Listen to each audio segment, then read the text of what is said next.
NCLEX RN Practice Questions and Answers PDF. Question 1. A client is experiencing visual problems at school. She has complained of difficulties seeing the blackboard and squinting. She no longer likes to participate in physical activities such as softball. The client has displayed possible classic symptoms of which refractive error? Here are the options. Option A, astigmatism. Option B, hyperopia. Option C, myopia. Option D, amblyopia. The correct answer is option C, myopia. A visual images are blurred and distorted. B symptoms are headaches, burning eyes, fatigue, squinting, and difficulty reading. CB's symptoms are classic for myopia. D. Amblyopia is not a refractive error. It is a loss of vision in one or both eyes. Question 2. An 18-year-old client enters the emergency room complaining of coughing, chest tightness, dyspnea, and sputum production. On physical assessment, the nurse notes agitation, nasal flaring, tachypnea, and expiratory wheezing. These signs should alert the nurse to. Here are the options. Option A, a tension pneumothorax. Option B, an asthma attack. Option C, pneumonia. Option D, pulmonary embolus. The correct answer is option B, an asthma attack. A tension pneumothorax is an accumulation of air in the pleural space. Important physical assessment findings to confirm this condition include cyanosis, jugular vein distension, absent breath sounds on the affected side, distant heart sounds, and lowered blood pressure. B. Asthma is a disorder in which there is an airflow obstruction in the bronchioles and smaller bronchi secondary to bronchospasm, swelling of mucous membranes, and increased mucus production. Physical assessment reveals some important findings: agitation, nasal flaring, tachypnea, and expiratory wheezing. C. Pneumonia is an acute bacterial or viral infection that causes inflammation of the lung in the alveolar and interstitial tissue and results in consolidation.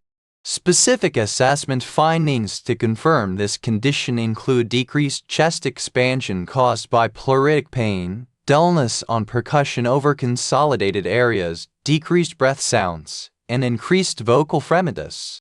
D. A pulmonary embolus is the passage of a foreign substance, blood clot, fat, air, or amniotic fluid into the pulmonary artery or its branches, with subsequent obstruction of blood supply to lung tissue. Specific assessment findings that confirm this condition include tachypnea, tachycardia, crackles, rales, transient friction rub, diaphoresis, edema, and cyanosis. Question 3. The nurse is assisting a fourth-day postoperative cholecystectomy client in planning her meals for tomorrow's menu. Which vitamin is the most essential in promoting tissue healing? Here are the options. Option A, vitamin C. Option B, vitamin B1. Option C, vitamin D. Option D, vitamin A. The correct answer is option A, vitamin C. A vitamin C ascorbic acid is essential in promoting wound healing and collagen formation. B. Vitamin B1 thiamine maintains normal gastrointestinal GI functioning, oxidizes carbohydrates, and is essential for normal functioning of nervous tissue. C. Vitamin D regulates absorption of calcium and phosphorus from the GI tract and helps prevent rickets. D. Vitamin A is necessary for the formation and maintenance of skin and mucous membranes. It is also essential for normal growth and development of bones and teeth. Question 4. As a postoperative cholecystectomy client completes tomorrow's dinner menu, the nurse knows that one of the following meal choices will best provide the essential vitamin S necessary for proper tissue healing. Here are the options. Option A: liver, white rice, spinach, tossed salad, custard pudding. Option B: fish fillet, carrots, mashed potatoes, butterscotch pudding. Option C: roast chicken, gelatin with sliced fruit. Option D: chicken breast fillet in tomato sauce, potatoes, mustard greens, orange and strawberry slices. The correct answer is option D: chicken breast fillet in tomato sauce, potatoes, mustard greens, orange and strawberry slices. This meal choice provides more of the vitamins A, D, and K than of vitamin C. B. This meal choice provides more of the vitamins A, B12, and D than of vitamin C. C. This meal choice provides more of the vitamins A, B1 thiamine, niacin, and microminerals than of vitamin C. D. This meal choice provides foods rich in vitamin C, which are essential in tissue healing. Question 5. A 71-year-old client fell and injured her left leg while cooking in the kitchen. Her husband calls the ambulance, and she is taken to the emergency department at a local hospital. X-ray reports confirm that she has an intertrochanteric fracture of the left femur. Her left leg will require skeletal traction initially and then surgery. The nurse knows that this type of traction will be used. Here are the options. Option A: by inserting pins to provide steady pull on the bone. Option B: to suspend the leg in a sling without pull on the extremity. Option C: intermittently to place a pull over the pelvis and lower spine. Option D: with weights at both ends of the bed to maintain pull on the upper extremity. The correct answer is option A: by inserting pins to provide steady pull on the bone. A skeletal traction is the application of traction directly to bone with the use of pins and wires or tongs for the purpose of providing a strong, steady, continuous longitudinal pull on the bone. It is indicated for preoperative immobilization and positioning of hip and femur fractures. B. A type of skeletal traction balanced suspension with a Thomas splint and Pearson attachment uses a sling to support the extremity, but it also uses weights to provide a strong, steady continuous pull on the extremity. A sling is used instead of pins. C. Pelvic traction provides an intermittent pull over the pelvis and bone, whereas skeletal traction is continuous. Pelvic traction does not use pins. D. Skeletal traction uses weights at the end of the bed to provide a continuous pull on long bones. Weights are not applied to both ends of the bed. Question 6. Pin care is a part of the care plan for a client who is in skeletal traction.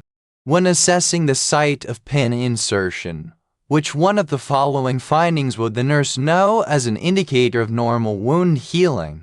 Here are the options. Option A: exudate. Option B: cust. Option C: edema. Option D: erythema.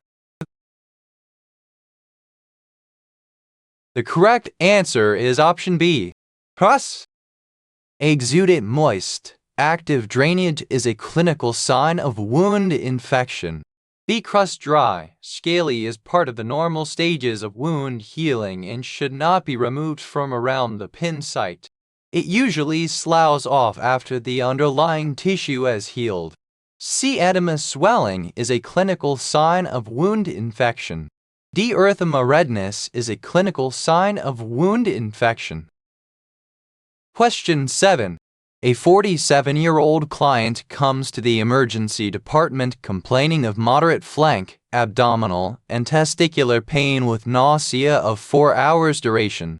After physical examination and obtaining the client's history, the physician suspects urethral obstruction by calculi. The nurse realizes that the physician will order which one of the following diagnostic studies to best confirm the diagnosis. Here are the options. Option A, cystoscopy. Option B, kidneys, ureter, bladder, X-ray of abdomen. Option C, intravenous pyelogram with excretory urogram. Option D, ureterolithotomy. The correct answer is option C, intravenous pyelogram with excretory urogram. A cystoscopy is an endoscopic procedure that uses an instrument, a cystoscope, to visualize the internal bladder and ureter structures and to capture and remove an obstructing stone. B. Kidney, ureter, bladder X-ray is used to outline gross structural changes in the kidneys, ureter, and bladder and will determine the general location of a stone. C. An intravenous pyelogram with excretory urogram is used to visualize the kidneys, kidney pelvis, ureters, and bladder. This procedure is used specifically to determine whether urethral obstruction is partial or complete.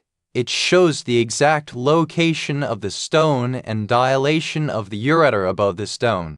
Ureterolithotomy is a surgical procedure in which the ureter is incised and the stone is manually removed because the stone is unable to pass through the ureter independently. Question 8. An obstructing stone in the renal pelvis or upper ureter causes. Here are the options. Option A, radiating pain into the urethra with labia pain experienced in females or testicular pain in males. Option B, urinary frequency and dysuria. Option C, severe flank and abdominal pain with nausea, vomiting, diaphoresis, and pallor. Option D, dull, aching, back pain. The correct answer is option C, severe flank and abdominal pain with nausea, vomiting, diaphoresis, and pallor. A radiating pain in the urethra in both sexes, extending into the labia in females and into the testicle or penis in the male, indicates a stone in the middle or lower segment of the ureter. B. Urinary frequency and dysuria are caused by a stone in the terminal segment of the ureter within the bladder wall. C. An obstructing stone in the renal pelvis or upper ureter causes severe flank and abdominal pain with nausea, vomiting, diaphoresis, and pallor. D. Dull and aching pain may indicate early stages of hydronephrosis. Also, a stone in the renal pelvis or upper ureter causes severe flank and abdominal pain. Question 9. A client who has gout is most likely to form which type of renal calculi? Here are the options. Option A, struvite stones. Option B, staghorn calculi. Option C, uric acid stones. Option D, calcium stones. The correct answer is option C, uric acid stones. The presence of urinary tract infection is a factor in the formation of struvite stones. These staghorn calculi is the other name for struvite stones associated with urinary tract infection. C. Clients who have gout form uric acid stones. D. Clients who have increased urinary excretion of calcium form calcium stones. Question 10. A 75-year-old client is hospitalized with pneumonia caused by gram-positive bacteria. Which one of the following best describes a gram-positive bacterial pneumonia? Here are the options. Option A, Klebsiella pneumonia. Option B, pneumococcal pneumonia. Option C, Legionella pneumophila pneumonia. Option D, Escherichia coli pneumonia. The correct answer is option B, pneumococcal pneumonia. A Klebsiella pneumonia is caused by gram-negative bacteria. B. Pneumococcal pneumonia is caused by gram-positive bacteria. C. Legionella pneumophila pneumonia is a non-bacterial pneumonia. D. E. coli pneumonia is caused by gram-negative bacteria. Question 11. The nurse caring for a client who has pneumonia, which is caused by a gram-positive bacteria, inspects her sputum. Because the client's pneumonia is caused by a gram-positive bacteria, the nurse experts to find the sputum to be. Here are the options. Option A, bright red with streaks. Option B, rust-colored. Option C, green-colored. Option D, pink-tinged and frothy. The correct answer is option B, rust-colored. A bright red sputum with streaks is associated with pneumonia caused by gram-negative bacteria, such as Klebsiella pneumonia. B. Pneumococcal pneumonia, caused by gram-positive bacteria, has a characteristic productive cough with a green or rust-colored sputum. C. Green-colored sputum is more characteristic of Pseudomonas of gram-positive bacterial pneumonia. D. Pink-tinged and frothy sputum is more characteristic of pulmonary edema than of gram-positive bacterial pneumonia. Question 12. The nurse who is caring for a client with pneumonia assesses that the client has become increasingly irritable and restless. The nurse realizes that this is a result of, here are the options. Option A, prolonged bed rest. Option B, the client's maintaining a semi-Fowler position. Option C, cerebral hypoxia. Option D, Roman IV fluids of 2.53 liters in 24 hours. The correct answer is option C, cerebral hypoxia. A maintaining bed rest helps to decrease the O2 needs of the tissues, which decreases dyspnea and workload on the respiratory system. B. The semi-Fowler or high Fowler position is necessary to aid in lessening pressure on the diaphragm from the abdominal organs, which facilitates comfort and easier breathing patterns. C. Cerebral hypoxia causes the client with pneumonia to be increasingly irritable and restless and results from the client not obtaining enough O2 to meet metabolic needs. D. Proper hydration facilitates liquefaction of mucus trapped in the bronchioles and alveoli and enhances expectoration. Unless contraindicated, a reasonable amount of Roman IV fluids to be administered is at least 2.53 liters in a 24-hour period. Question 13. A 22-year-old client who is being seen in the clinic for a possible asthma attack stops wheezing suddenly as the nurse is doing a lung assessment. Which one of the following nursing interventions is most important? Here are the options. Option A, place the client in a supine position. Option B, draw a blood sample for arterial blood gases. Option C, start O2 at 4L/min. Option D, establish a patent airway. The correct answer is option D, establish a patent airway. During impending respiratory failure or asthmatic complications, the client is placed in the high Fowler position to facilitate comfort and promote optimal gas exchange. B. Arterial blood gases are monitored in the treatment of respiratory failure during an asthma attack, but it is not an initial intervention. C. O2 therapy is used during an asthma attack, but is not the initial intervention. The usual prescribed amount is a cautiously low flow rate of 12 L/min. D. Wheezing is a characteristic clinical finding during an asthma attack. If wheezing suddenly ceases, it usually indicates a complete airway obstruction and requires immediate treatment for respiratory failure or arrest. Question 14. A 49-year-old obese woman has been admitted to the general surgery unit with cholecystectomy. As the nurse is admitting her to the unit, she states, "The doctor said I have stones that need to be removed. Where are they?" The nurse knows that the best explanation for this is to tell her that, "Here are the options." Option A. There are stones present in her gallbladder. Option B. There are stones present in her kidneys. Option C. There are stones present in her common bile duct. Option D. There are no stones, but her gallbladder is irritated and caused her nausea, vomiting, and pain. The correct answer is option C. There are stones present in her common bile duct.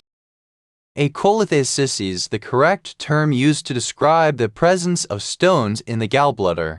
B. Nephrolithiasis or renal calculi is the correct term used to describe the presence of stones in the kidney. C. Cholelithiasis is the correct term used to describe the presence of stones in the common bile duct.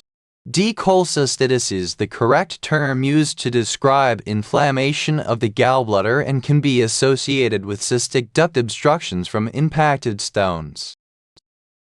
Question 15. A 48-year-old client is being seen in her physician's office for complaints of indigestion, heartburn, right upper quadrant pain, and nausea of 4 days duration, especially after meals. The nurse realizes that these symptoms may be associated with cholecystitis and therefore would check for which specific sign during the abdominal assessment. Here are the options. Option A. Collins sign. Option B. Rebound tenderness. Option C. Murphy's sign. Option D. Turner's sign. The correct answer is option C. Murphy's sign. This sign is a faint blue discoloration around the umbilicus found in clients who have hemorrhagic pancreatitis. B. This sign indicates areas of inflammation within the peritoneum, such as with appendicitis. It is a deep palpation technique used on a non-tender area of the abdomen, and when the palpating hand is removed suddenly, the client experiences a sharp, stabbing pain at an area of peritoneal inflammation. C. This sign is considered positive with acute cholecystitis when the client is unable to take a deep breath while the right upper quadrant is being deeply palpated. The client will elicit a sudden, sharp gasp, which means the gallbladder is acutely inflamed. D. This is a sign of acute hemorrhagic pancreatitis and manifests as a green or purple discoloration in the flanks. Question 16. When caring for a postoperative cholecystectomy client, the nurse assesses patency and documents drainage of the T-tube. The nurse recognizes that the expected amount of drainage during the first 24 hours postoperatively is. Here are the options. Option A. 50,100 ml. Option B. 200,300 ml. Option C. 300,500 ml. Option D. 10,001,200 ml. The correct answer is option C. 300,500 ml. During the first 24 hours after surgery, the drainage is normally 300,500 ml and then decreases to about 200 ml in 24 hours during the next 34 days. B. This range is the amount of drainage after the first 24 hours postoperatively. During the first 24 hours, it is 300-500 ml. C. During the first 24 hours after surgery, this range is the expected amount of drainage. D. The expected amount of drainage during the first 24 hours is 300,500 ml. An output of 500 ml should be reported to the physician because an occlusion of some type, caused by a retained gallstone or an inflammatory process within the biliary drainage system, is evident. Question 17. The nurse recognizes that a client with a diagnosis of cholecystitis and cholelithiasis would expect to have stools that are. Here are the options. Option A, clay or gray colored.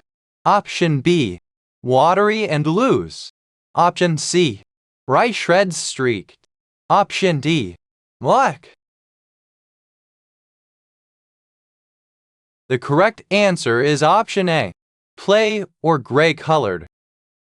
Clients who have obstruction in the biliary tract so that bile is not released into the duodenum experience a change in stools from brown to gray or clay colored.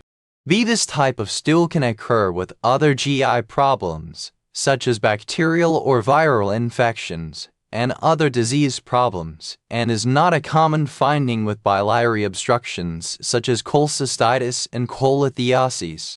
This type of stool is usually associated with a GI or bowel problem, such as lower GI bleeding, rather than with biliary obstructions. This type of stool is usually associated with a GI or bowel problem, such as upper GI bleeding, rather than with biliary obstructions. Question 18. A 52-year-old client who underwent an exploratory laparotomy for a bowel obstruction begins to complain of hunger on the third postoperative day. His nasogastric NG tube was removed this morning, and he has an Roman 4 of D5W with 0.45% normal saline running at 125 ml/h. He asks when he can get rid of his Roman 4 and start eating. The nurse recognizes that he will be able to begin taking oral fluids and nourishment when. Here are the options. Option A. It is determined that he has no signs of wound infection. Option B. He is able to eat a full meal without evidence of nausea or vomiting. Option C. The nurse can detect bowel sounds in all 4 quadrants. Option D. His blood pressure returns to its preoperative baseline level or greater. The correct answer is option C. The nurse can detect bowel sounds in all 4 quadrants. The absence of wound infection is related to his surgical wound and not to postoperative GI functioning and return of peristalsis. B. Routine postoperative protocol involves detection of bowel sounds and return of peristalsis before introduction of clear liquids, followed by progression of full liquids and a regular diet versus a full regular meal first. C. Routine postoperative protocol for bowel obstruction is to assess for the return of bowel sounds within 72 hours after major surgery, because that is when bowel sounds normally return. If unable to detect bowel sounds, the surgeon should be notified immediately and have the client remain NPO. D. Routine postoperative protocol for bowel obstruction and other major surgeries involves frequent monitoring of vital signs in the immediate postoperative period in recovery room and then every 4 hours or more frequently if the client is unstable on the nursing unit. This includes assessing for signs of hypovolemic shock. Vital signs usually stabilize within the first 24 hours postoperatively. Question 19. A 47-year-old client has been admitted to the general surgery unit for bowel obstruction. The doctor has ordered that an NG tube be inserted to aid in bowel decompression. When preparing to insert a NG tube, the nurse measures from the. Here are the options. Option A. Lower lip to the shoulder to the upper sternum. Option B. Tip of the nose to the lower lip to the umbilicus. Option C. End of the tube to the first measurement line on the tube. Option D.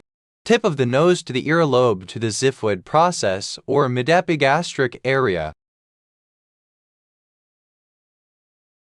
The correct answer is option D. Tip of the nose to the earlobe to the xiphoid process or mid-epigastric area. This measurement is 50 cm 4,849 cm. 50 centimeters is considered the length necessary for the distal end of the tube to be in place in the stomach. This measurement is too short.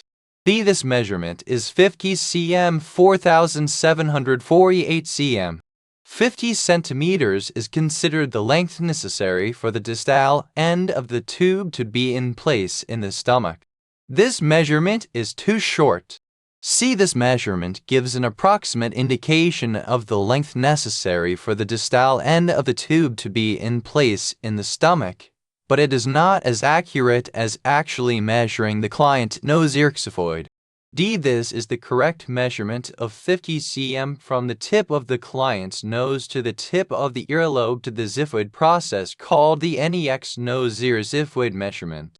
It is approximately equal to the distance necessary for the distal end of the tube to be located in the correct position in the stomach. Question 20. A 65-year-old client who has a new colostomy is preparing for discharge from the hospital. As part of the instructions on colostomy care, the nurse explains to the client that to regulate the bowel, colostomy irrigation should be performed at the same time each day. The best time is, here are the options. Option A, after meals. Option B, before meals. Option C, every 2 hours. Option D, at bedtime. The correct answer is option A, after meals.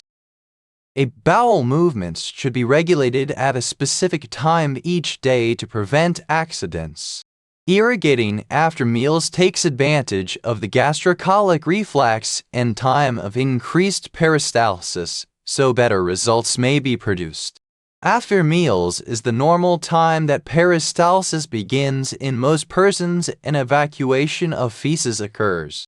Irrigating before meals may cause poor results because of decreased gastrocolic reflex and decreased peristalsis. Irrigating a colostomy every 2 hours may produce hyperactivity of the bowel, leading to irritation and diarrhea. This would not aid in regulation of the bowel. D. If irrigation of a colostomy were done at bedtime, there is greater chance of having an accident during sleep. This would not be an advantageous practice of bowel regulation. Question 21. A 72-year-old client with a new colostomy is being evaluated at the clinic today for constipation. When discussing diet with the client, the nurse recognizes that which one of the following foods most likely caused this problem. Here are the options. Option A, fried chicken. Option B, eggs. Option C, tapioca. Option D, tabad. The correct answer is option C, tapioca. A fried, greasy food, such as fried chicken, will produce diarrhea-like stools in individuals with all types of GI ostomies. B. Eggs will cause odor-producing stools in individuals with all types of GI ostomies. C. Tapioca and rice products will cause constipation in individuals with all types of GI ostomies. D. Cabbage will cause odor-producing and flatus-producing stools in individuals with all types of GI ostomies. Question 22. When giving discharge instructions to a 24-year-old client who had a short-term cast applied for a fractured right ulna, the nurse recognizes the importance of telling him that the drying time for a plaster of Paris cast is approximately. Here are the options. Option A, 30 minutes. Option B, 14 hours. Option C, 1,224 hours. Option D, 2,472 hours. The correct answer is option D, 2,472 hours. A synthetic cast materials harden in 315 minutes. Weight bearing is permitted in 1,530 minutes. Drying time for plaster of Paris is about 2,472 hours. B. C. Plaster of Paris cast materials are heavier than synthetic materials and require a drying time of 2,472 hours. Synthetic materials dry within 30 minutes.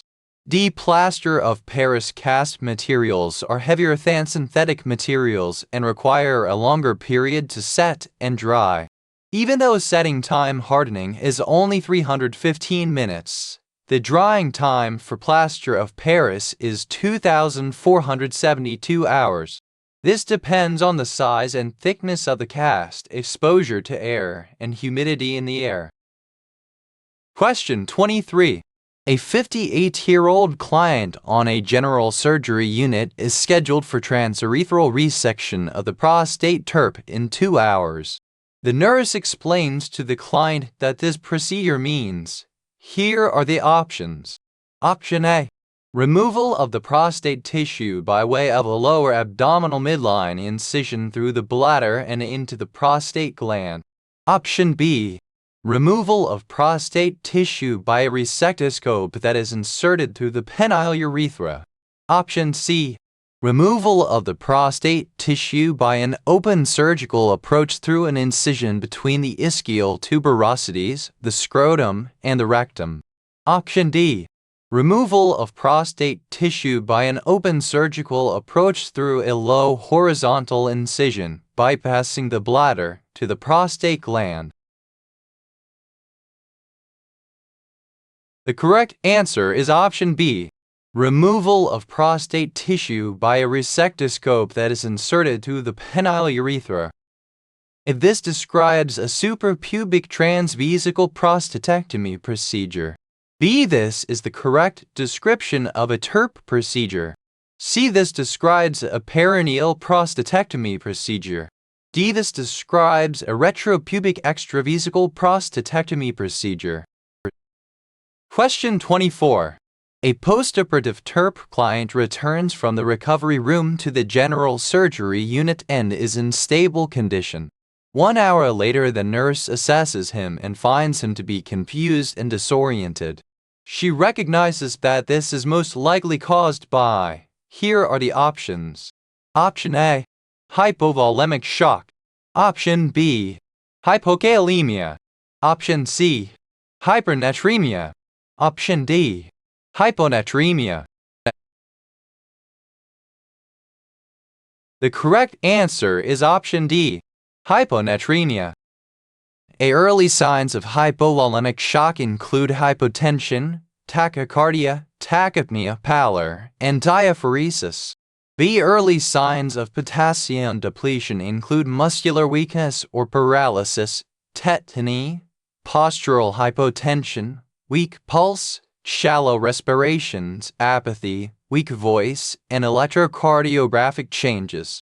C. Early signs of an elevated sodium level include dry oral mucous membranes, marked thirst, hypertension, tachycardia, oliguria or anuria, anxiety, and agitation.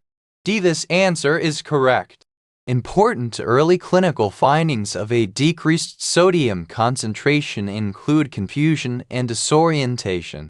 Hyponatremia can occur after a TURP because absorption during surgery through the prostate veins can increase circulating blood volume and decrease sodium concentration. Question 25. A postoperative TURP client is ordered continuous bladder irrigations. Later in the evening on the first postoperative day, he complains of increasing suprapubic pain. When assessing the client, the nurse notes diminished flow of bloody urine and several large blood clots in the drainage tubing. Which one of the following should be the initial nursing intervention? Here are the options. Option A. Call a physician about the problem. Option B. Irrigate the Foley catheter. Option C. Change the Foley catheter. Option D. Administer a prescribed narcotic analgesic. The correct answer is option B. Irrigate the Foley catheter. The physician should be notified as problems arise, but in this case, the nurse can attempt to irrigate the Foley catheter first and call the physician if irrigation is unsuccessful. Notifying the physician of problems is a subsequent nursing intervention. B. This answer is correct. Assessing catheter patency and irrigating as prescribed are the initial priorities to maintain continuous bladder irrigation. Manual irrigation will dislodge blood clots that have blocked the catheter and prevent problems of bladder distension, pain, and possibly fresh bleeding. C. The Foley catheter would not be changed as an initial nursing intervention, but irrigation of the catheter should be done as ordered to dislodge clots that interfere with patency. D. Even though the client complains of increasing suprapubic pain, administration of a prescribed narcotic analgesic is not the initial priority. The effect of the medication may mask the symptoms of a distended bladder and lead to more serious complications. Question 26. A postoperative prostatectomy client is preparing for discharge from the hospital the next morning. The nurse realizes that additional instructions are necessary when he states, "Here are the options." Option A. If I drink 10 to 12 glasses of fluids each day, that will help to prevent any clot formation in my urine. Option B. The isometric exercises will help to strengthen my perineal muscles and help me control my urine. Option C. If I feel as though I have developed a fever, I will take a rectal temperature, which is the most accurate. Option D. I do not plan to do any heavy lifting until I visit my doctor again. The correct answer is option C. If I feel as though I have developed a fever, I will take a rectal temperature, which is the most accurate. A. This is correct health teaching. Drinking 1,012 glasses of clear liquid will help increase urine volumes and prevent clot formation. B. This is correct health teaching. These types of exercises are prescribed by physicians to assist post-prostatectomy clients to strengthen their perineal muscles. C. This action is not recommended post-TURP because of the close proximity of the prostate and rectum. D. This is correct healthcare teaching. The client should limit walking long distances, lifting heavy objects, or driving a car until these activities are cleared by the physician at the first office visit. Question 27. A 67-year-old postoperative TURP client has hematuria. The nurse caring for him reviews his postoperative orders and recognizes that which one of the following prescribed medications would best relieve this problem. Here are the options. Option A. Acetaminophen suppository 650 mg.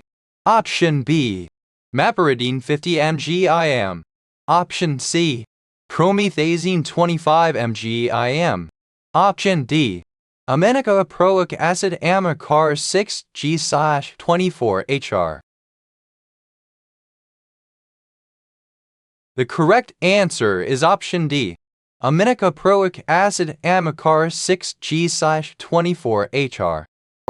Acetaminophen Tylenol has analgesic and antipyretic actions approximately equivalent to those of aspirin. It produces analgesia possibly by action on the peripheral nervous system. It reduces fever by direct action on the hypothalamus heat-regulating center with consequent peripheral vasodilation. It is generally used for temporary relief of mild to moderate pain, such as a simple headache, minor joint and muscle pains, and control of fever. Meperidine is a narcotic agonist analgesic with properties similar to morphine except that it has a shorter duration of action and produces less depression of urinary retention and smooth muscle spasm. It is used for moderate to severe pain, for a preoperative medication, for support of anesthesia, and for obstetrical analgesia. In a postoperative TURP client, it would be used in conjunction with other medications for relief of moderate to severe pain, but not specifically for bladder spasms associated with TURP surgery. C. Promethazine hydrochloride is an antihistamine antiemetic preparation. It exerts antiserotonin, anticholinergic, and local anesthetic actions. It is used for symptomatic relief of various allergic conditions, motion sickness, nausea, and vomiting. It is used for preoperative, postoperative, and obstetrical sedation and as an adjunct to analgesics for control of pain. D. This answer is correct because aminocaproic acid is prescribed specifically for hematuria. Aminocaproic acid is excreted in the urine. The nurse should be alert for possible signs of thrombosis, particularly in the extremities. Question 28. A 52-year-old client is scheduled for a small bowel resection in the morning. In conjunction with other preoperative preparation, the nurse is teaching her diaphragmatic breathing exercises. She will teach the client to. Here are the options. Option A. Inhale slowly and deeply through the nose until the lungs are fully expanded. Hold the breath a couple of seconds, and then exhale slowly through the mouth. Repeat 23 more times to complete the series every 12 hours while awake. Option B. Purse the lips and take quick, short breaths approximately 1,820 times/min. Option C. Take a large gulp of air into the mouth, hold it for 1,015 seconds, and then expel it through the nose. Repeat 45 times to complete this series. Option D. Inhale as deeply as possible and then immediately exhale as deeply as possible at a rate of approximately 2,024 times/min. The correct answer is option A. Inhale slowly and deeply through the nose until the lungs are fully expanded. Hold the breath a couple of seconds and then exhale slowly through the mouth. Repeat 23 more times to complete the series every 12 hours while awake. This is the correct method of teaching diaphragmatic breathing, which allows full lung expansion to increase oxygenation, prevent atelectasias, and move secretions up and out of the lungs to decrease risk of pneumonia. Be quick. Short breaths do not allow for full lung expansion and movement of secretions up and out of the lungs. Quick, short breaths may lead to O2 depletion, hyperventilation, and hypoxia. C. Expelling breaths through the nose does not allow for full lung expansion and the use of diaphragmatic muscles to assist in moving secretions up and out of the lungs. D. Inhaling and exhaling at a rate of 2,024 times/min does not allow time for full lung expansion to increase oxygenation. This would most likely lead to O2 depletion and hypoxia. Question 29. A 27-year-old healthy prima gravida is brought to the labor and birthing room by her husband at 32 weeks gestation. She experienced a sudden onset of painless vaginal bleeding. Following an ultrasound examination, the diagnosis of bleeding secondary to complete placenta previa is made. Expected assessment findings concerning the abdomen would include. Here are the options. Option A. A rigid, board-like abdomen. Option B. Uterine atony. Option C. A soft, relaxed abdomen. Option D. Hypertonicity of the uterus. The correct answer is option C. A soft, relaxed abdomen. A rigid, board-like abdomen is an assessment finding indicative of placenta abruptio. B. A cause of post-birth hemorrhage is uterine atony. With placenta previa, uterine tone is within normal range. C. The placenta is located directly over the cervical OS in complete previa. Blood will escape through the OS, resulting in the uterus and abdomen remaining soft and relaxed. D. In placenta abruptio, hypertonicity of the uterus is caused by the entrapment of blood between the placenta and uterine wall, a retroplacental bleed. This does not exist in placenta previa. Question 30. A 27-year-old prima gravida stated that she got up from the chair to fix dinner and bright red blood was running down her legs. She denies any pain previously or currently. The client is very concerned about whether her baby will be all right. Her vital signs include P120 BPM, respirations 26 breaths/min, BP 104/58 mmHg, temperature 98.2 F, and fetal heart rate 146 BPM. Laboratory findings revealed hemoglobin 9.0 G/DL, hematocrit 26%, and coagulation studies within normal range. On admission, the parapet she wore was noted to be half saturated with bright red blood. A medical diagnosis of placenta previa is made. The priority nursing diagnosis for this client would be, here are the options. Option A, decreased cardiac output related to excessive bleeding. Option B, potential for fluid volume excess related to fluid resuscitation. Option C, anxiety related to threat to self. Option D, alteration in parenting related to potential fetal injury. The correct answer is option A, decreased cardiac output related to excessive bleeding. Based on the client's history, presence of bright red vaginal bleeding, and hemoglobin value on admission, the priority nursing diagnosis would be decreased cardiac output related to excessive bleeding. This nursing diagnosis is a potential problem that does not exist at the present time and therefore is not the priority problem. C. The client's expressed anxiety is for her child.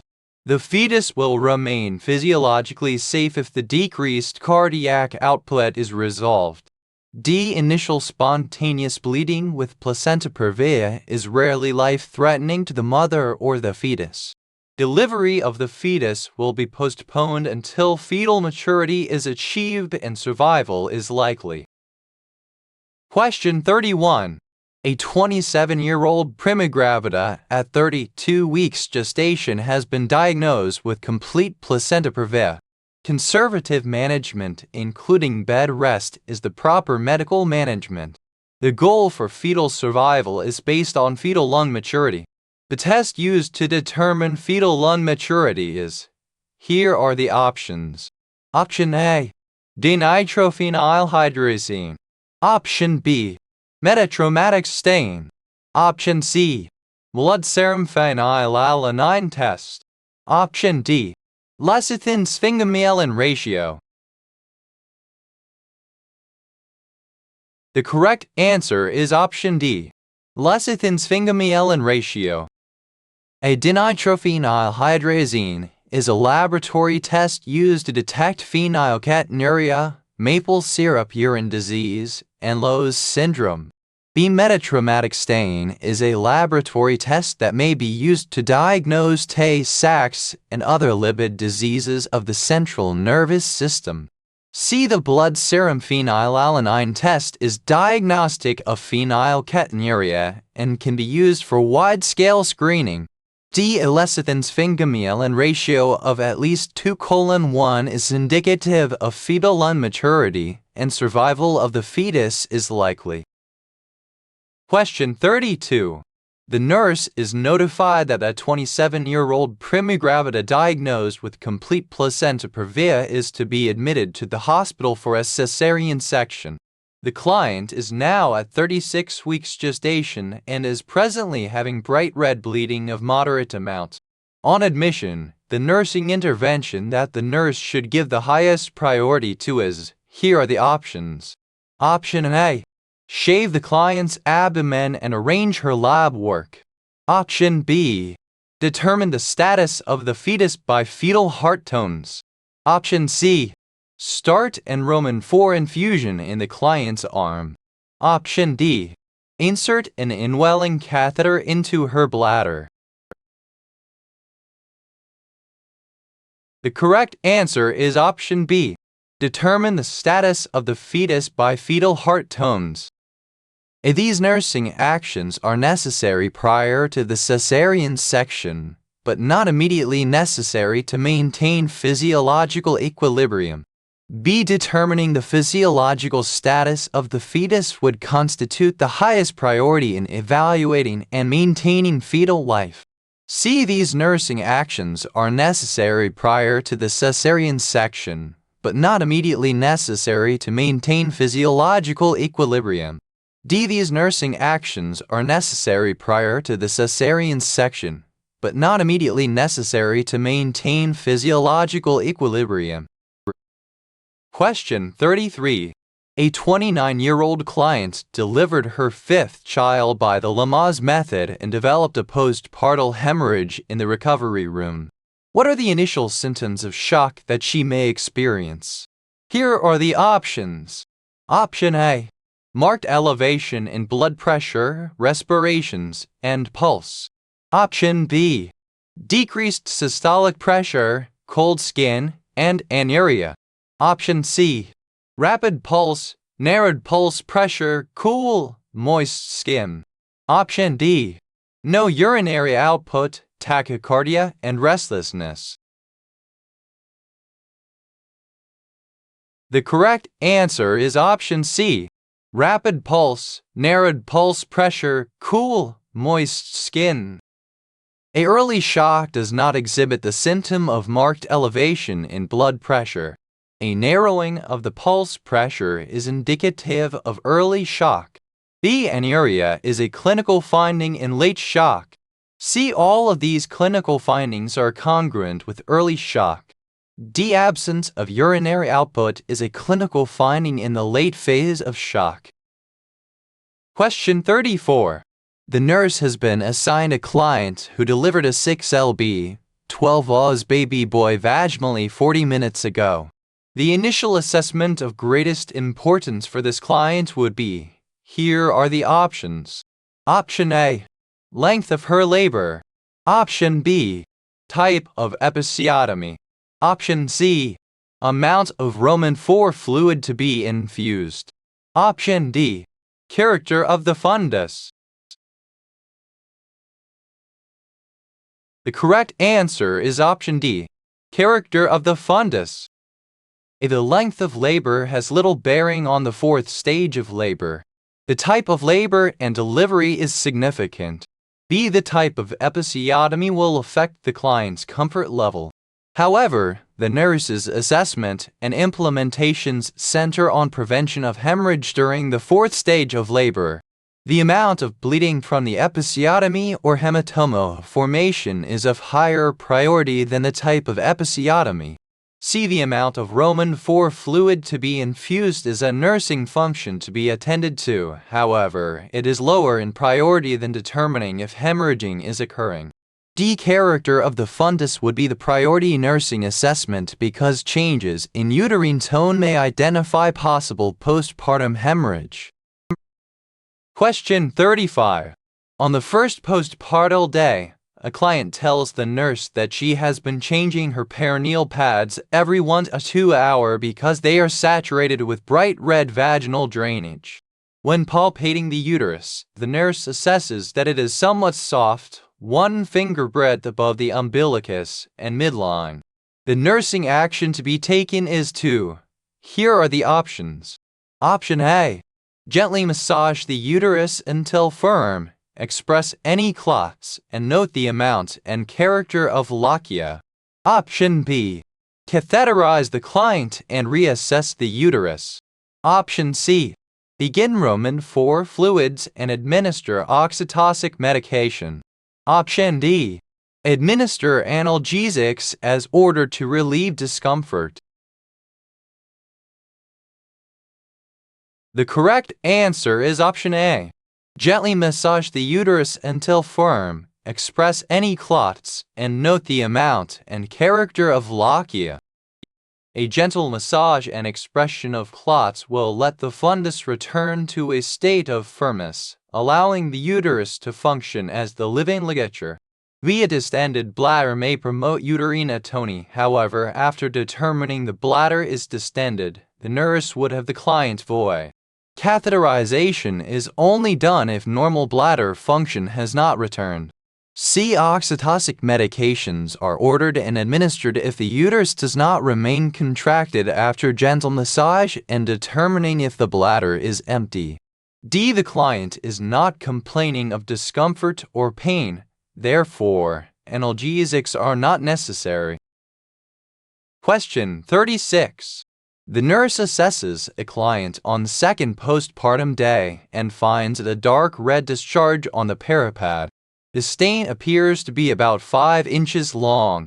Which of the following correctly describes the character and amount of lochia? Here are the options. Option A. Lochia alba, light. Option B.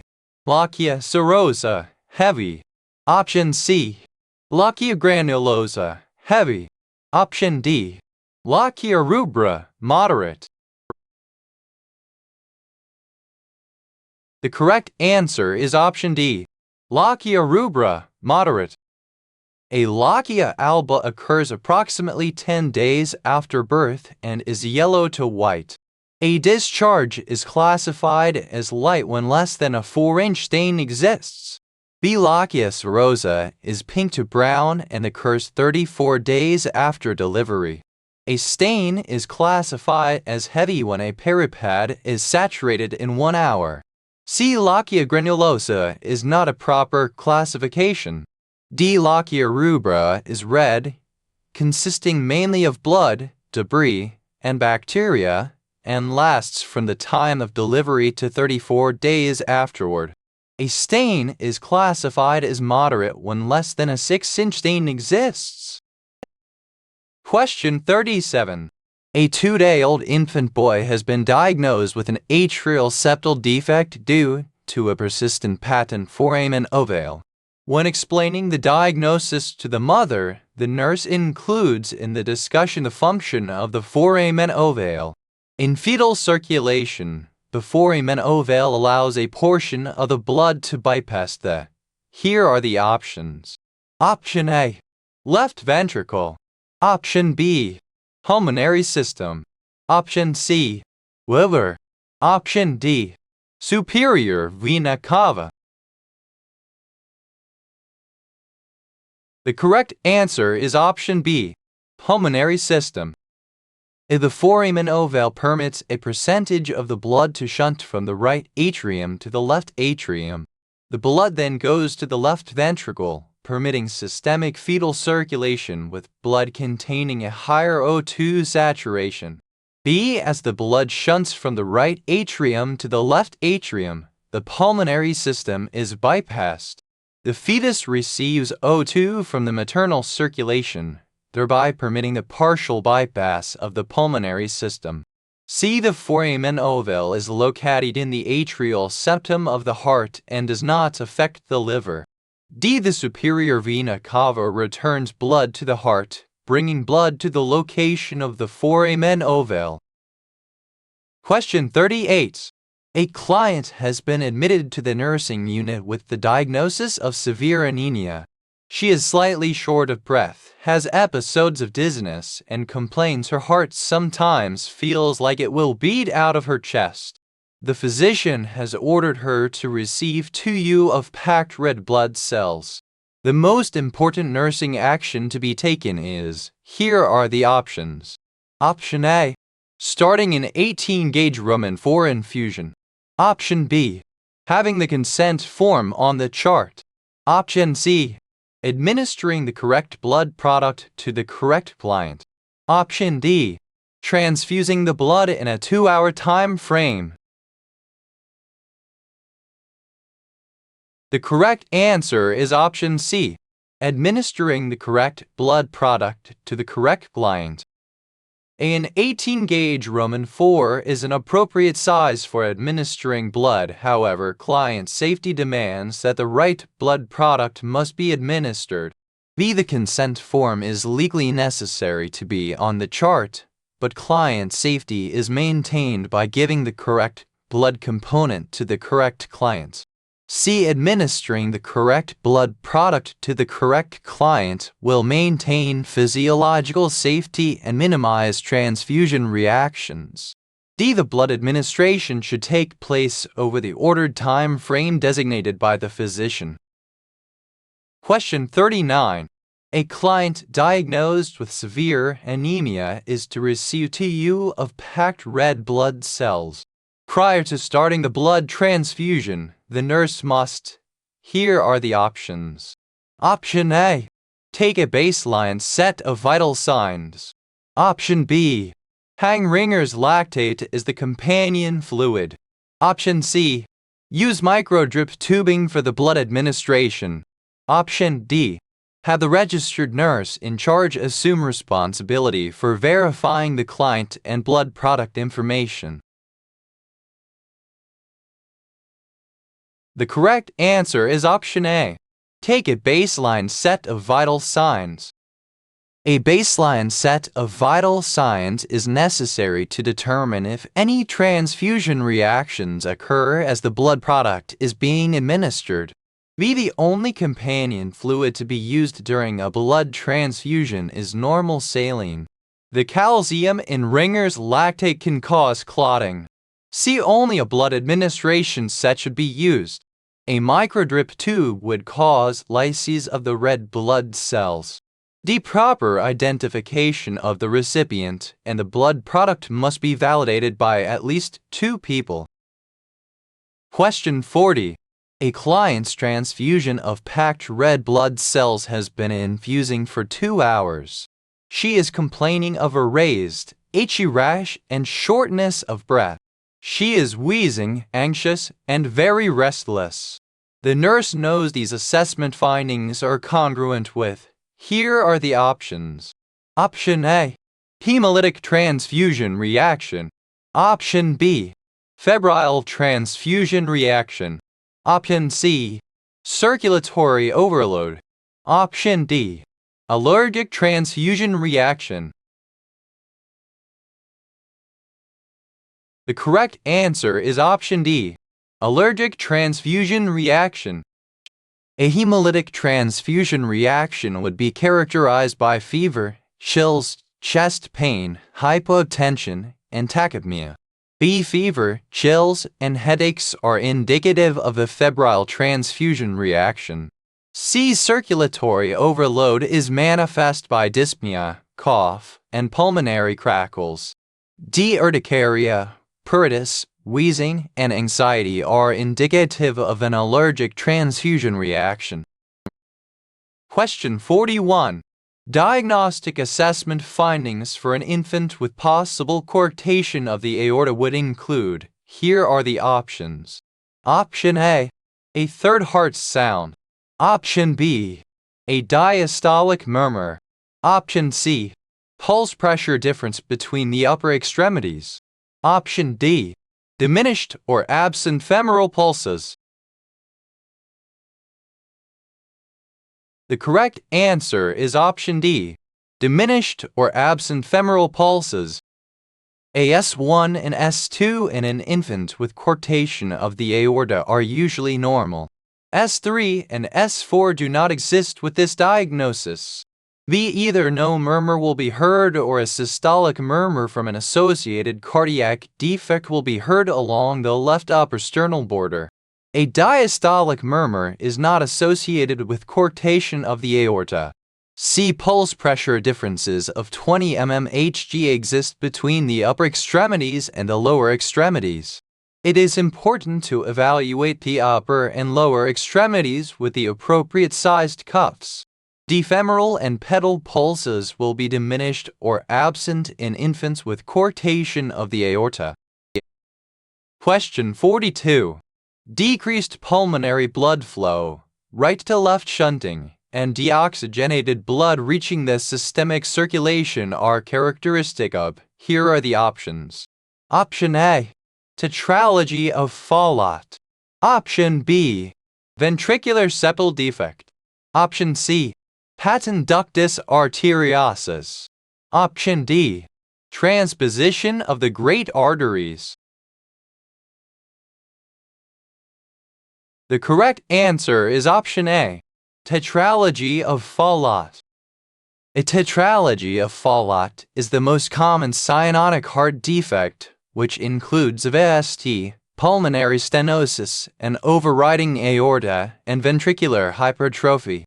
The blood flow is obstructed because the pulmonary stenosis decreases the pulmonary blood flow and shunts blood through the VSD, creating a right-to-left shunt that allows deoxygenated blood to reach the systemic circulation. VSD alone creates a left-to-right shunt. The pressure in the left ventricle is greater than that of the right. Therefore, the blood will shunt from the left ventricle to the right ventricle, increasing the blood flow to the lungs. No deoxygenated blood will reach the systemic circulation. See in pars ductus arteriosus, the pressure in the aorta is greater than in the pulmonary artery, creating a left-to-right shunt. Oxygenated blood from the aorta flows into the unoxygenated blood of the pulmonary artery. Detransposition of the great arteries results in two separate and parallel circulatory systems. The only mixing or shunting of blood is based on the presence of associated lesions. Question 43. A 2-year-old child will undergo a cardiac catheterization tomorrow to evaluate his ventricular septal defect. Based on his developmental stage, the nurse, here are the options. Option A. Uses pictures to explain the procedure to the child and his parents that evening. Option B. Explains the procedure using simple words and sentences just before the preoperative sedation. Option C. Asks the parents to explain the procedure to the child after she explains it to them. Option D. Asks the parents to leave the room while the preoperative medication and instructions are given. The correct answer is option B. Explains the procedure using simple words and sentences just before the preoperative sedation. A toddler is not capable of conceptualizing about the inside of his body and is concerned about body intactness. Therefore, diagrams would not be useful. Also, the previous evening is too far from the procedure for the toddler to remember the instructions. A simple explanation the morning of the procedure is the best developmental strategy to use because it focuses on the toddler's need for parental support, body intactness, and short attention span. See, a relationship between the nurse and the child needs to develop. Also, misinformation may be given to the child if the parents explain the procedure to the child. The parents are the child's support system and need to be there to strengthen the child. Question 44. Home care instructions for the child following a cardiac catheterization should include. Here are the options. Option A. Notify the physician if a slight bruise develops around the insertion site. Option B. Use sponge bathing until stitches are removed. Option C. Give aspirin if a child complains of pain at the insertion site. Option D. Keep a clean, dry dressing on the insertion site for 2 days. The correct answer is option B. Use sponge bathing until stitches are removed. A small bruise may develop around the insertion site and is not a reason for alarm.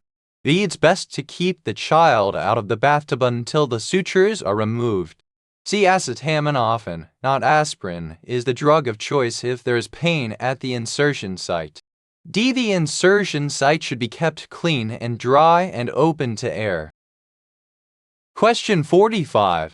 Nursing care for the parents of a child with a congenital heart defect would include. Here are the options. Option A. Encouraging the parents not to tell the child about the seriousness of the congenital heart defect, so the child will function as normally as possible. Option B. Acknowledging the fear and concern surrounding their child's health and assisting the parents through the grieving process as they mourn the loss of their fantasized healthy child. Option C. identifying anger and resentment as destructive emotions that serve no purpose. Option D. Expressing to the parent after the corrective surgery has been completed successfully that all their grief feelings will resolve. The correct answer is option B. Acknowledging the fear and concern surrounding their child's health and assisting the parents through the grieving process as they mourn the loss of their fantasized healthy child. It is important to discuss with parents the need to treat the child as they would any other children, but they must be truthful and honest with the child about the heart defect. As the child grows older, explanations can go into greater depth. Parents of children with congenital heart defects go through a grieving process over the loss of their healthy child. The nurse needs to recognize these feelings and give the parents a role in the child's care when they are ready. C. Anger and resentment are normal feelings that must be dealt with appropriately. D. Parents may go through a second grieving process after the repair of the cardiac defect. During this grieving period, they mourn the loss of the defective child who now may be essentially normal. Question 46. An infant with a congenital heart defect is being discharged with an order for the administration of digoxin elixir every 12 hours. The parents need to be taught when administering digoxin to the infant that, here are the options. Option A. If the infant vomits within 30 minutes of the digoxin administration, repeat the dose. Option B. They need to mix it with formula so the infant swallows it easily. Option C. If the infant vomits 2 or more consecutive doses or becomes listless or anorexic, notify the physician. Option D. If a dose of digoxin is skipped for more than 6 hours, a new timetable for administration must be developed. The correct answer is option C. If the infant vomits 2 or more consecutive doses or becomes listless or anorexic, notify the physician. Occasionally, the child may vomit. They should not repeat the dose because the amount of digoxin that was absorbed is unknown, and serum levels of digoxin that are too high are more dangerous than those that are temporarily too low. To ensure that the entire dose of digoxin is received, never mix it with food or formula. Vomiting, anorexia, and listlessness are all signs of digoxin toxicity and should be reported to the physician immediately. If a dose is forgotten for more than 6 hours, the nurse should advise the parents to skip that dose and to continue the next dose as scheduled. Question 47. A 4-year-old child with a history of sickle cell anemia is admitted to the nursing unit with dizziness, shortness of breath, and pallor. Nursing assessment findings reveal tenderness in the abdomen. The child is most likely experiencing a slash, and here are the options. Option A. Aplastic crisis. Option B. Vaso-occlusive crisis. Option C. Dactylitis crisis. Option D. Sequestration crisis. The correct answer is option D. Sequestration crisis. Aplastic anemia is characterized by a lack of reticulocytes in the blood. Platelet and white blood cell counts are usually not depressed. It is usually self-limiting, lasting 510 days. The vaso-occlusive crisis is the most common type of crisis in sickle cell anemia. Sickled cells become clogged, leading to distal tissue hypoxia and infarction. Joints and extremities are the most commonly affected areas. Dactylitis crisis, or hand-foot syndrome, causes symmetrical infarction of the bones in the hands and feet, resulting in painful swelling in the soft tissues of the hands and feet. Desequestration crisis occurs as enormous volumes of blood pool within the spleen. The spleen enlarges, causing tenderness.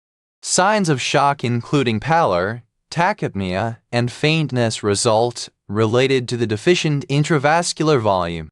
This type of crisis is potentially fatal. Question 48. The primary focus of nursing interventions for the child experiencing sickle cell crisis is aimed toward. Here are the options. Option A. Maintaining an adequate level of hydration. Option B. Providing pain relief. Option C. Preventing infection. Option D.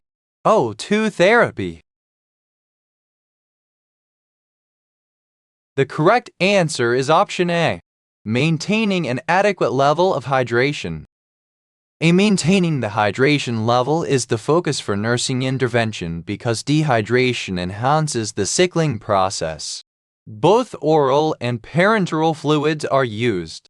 B. The pain is a result of the sickling process. Analgesics or narcotics will be used for symptom relief, but the underlying cause of the pain will be resolved with hydration. C. Serious bacterial infections may result owing to splenic dysfunction. This is true at all times, not just during the acute period of a crisis. D. O2 therapy is used for symptomatic relief of the hypoxia resulting from the sickling process. Hydration is the primary intervention to alleviate the dehydration that enhances the sickling process. Question 49. A 30-year-old client is exhibiting auditory hallucinations. In working with this client, the nurse would be most effective if the nurse, here are the options. Option A. Encourages the client to discuss the voices. Option B. Attempts to direct the client's attention to the here and now. Option C. Exhibits sincere interest in the delusional voices. Option D.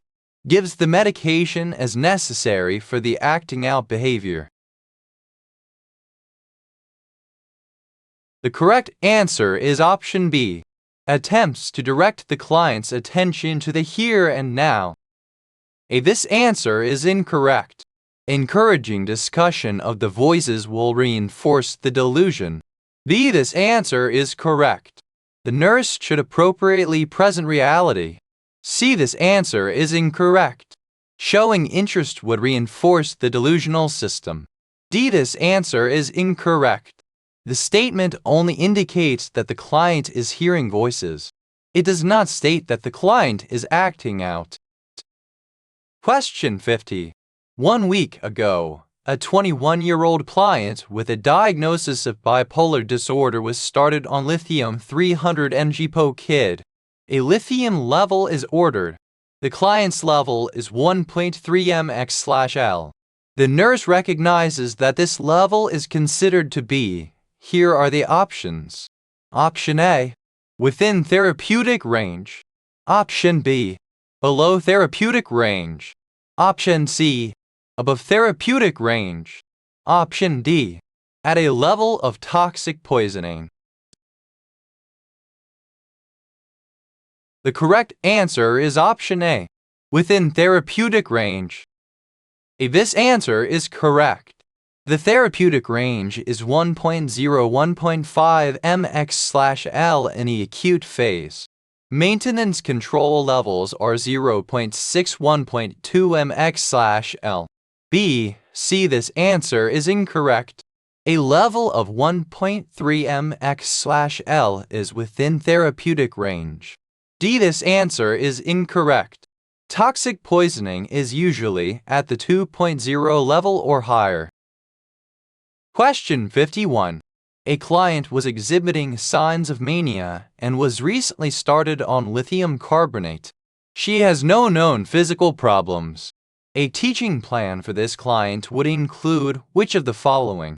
Here are the options. Option A. Regular foods should be eaten, including those that contain salt, such as bacon, ham, beet juice, and tomato juice. Option B. Restrict fluids to 1,000 ml/day. Option C. Restrict foods that contain salt or sodium. Option D. Discontinue the medication if nausea occurs. The correct answer is option A. Regular foods should be eaten, including those that contain salt, such as bacon, ham, V8 juice, and tomato juice. A. This answer is correct. A balanced diet with adequate salt intake is necessary. B. This answer is incorrect. The client must drink 6 to 8 full glasses of fluid per day, 20,003,000 ml/day. C. This answer is incorrect. The client should be instructed to avoid fluctuations of sodium intake. Diet should be balanced with an adequate salt intake. D. This answer is incorrect. Nausea is a frequent side effect that can be minimized with administration of drug with meals or after eating food. Question 52.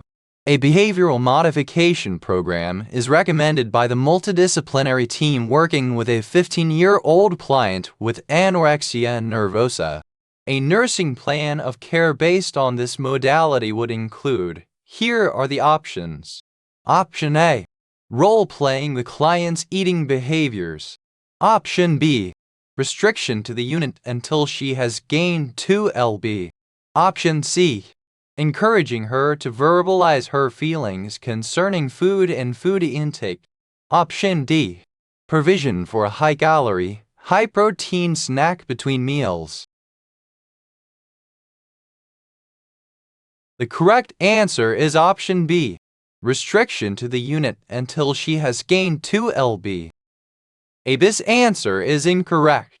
Role-playing is based on learning but is not based on the behavioral modification model. B. This answer is correct. The behavioral modification model is based on negative and positive reinforcers to change behavior. C. This answer is incorrect.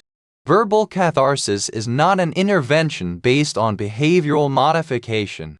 D. This answer is incorrect. Although an acceptable nursing intervention, it is not based on behavioral modification. Question 53. A 22-year-old client presents with a diagnosis of antisocial personality disorder and a history of using drugs, writing numerous checks with insufficient funds, and stealing. He appears charming and intelligent, and the other clients are impressed and want to be liked by him. The greatest problem that may arise from this situation is that, here are the options. Option A.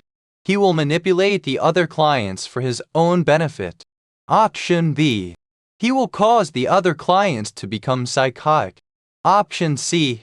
He will become delusional and hallucinate as a result of the excess attention given to him by peers. Option D. He may exhibit self-mutilative behavior. The correct answer is option A. He will manipulate the other clients for his own benefit. A. This answer is correct. Persons with antisocial personality disorder typically are very manipulative. B. This answer is incorrect. The client's behavior cannot cause another person to become psychotic. C. This answer is incorrect. Psychosis is not a symptom of antisocial personality. One of the criteria for diagnosis of this disorder is that no psychosis be present. In addition, the client would love the attention. D. This answer is incorrect. Self-mutilative behavior is characteristic of the borderline personality disorder. Question 54.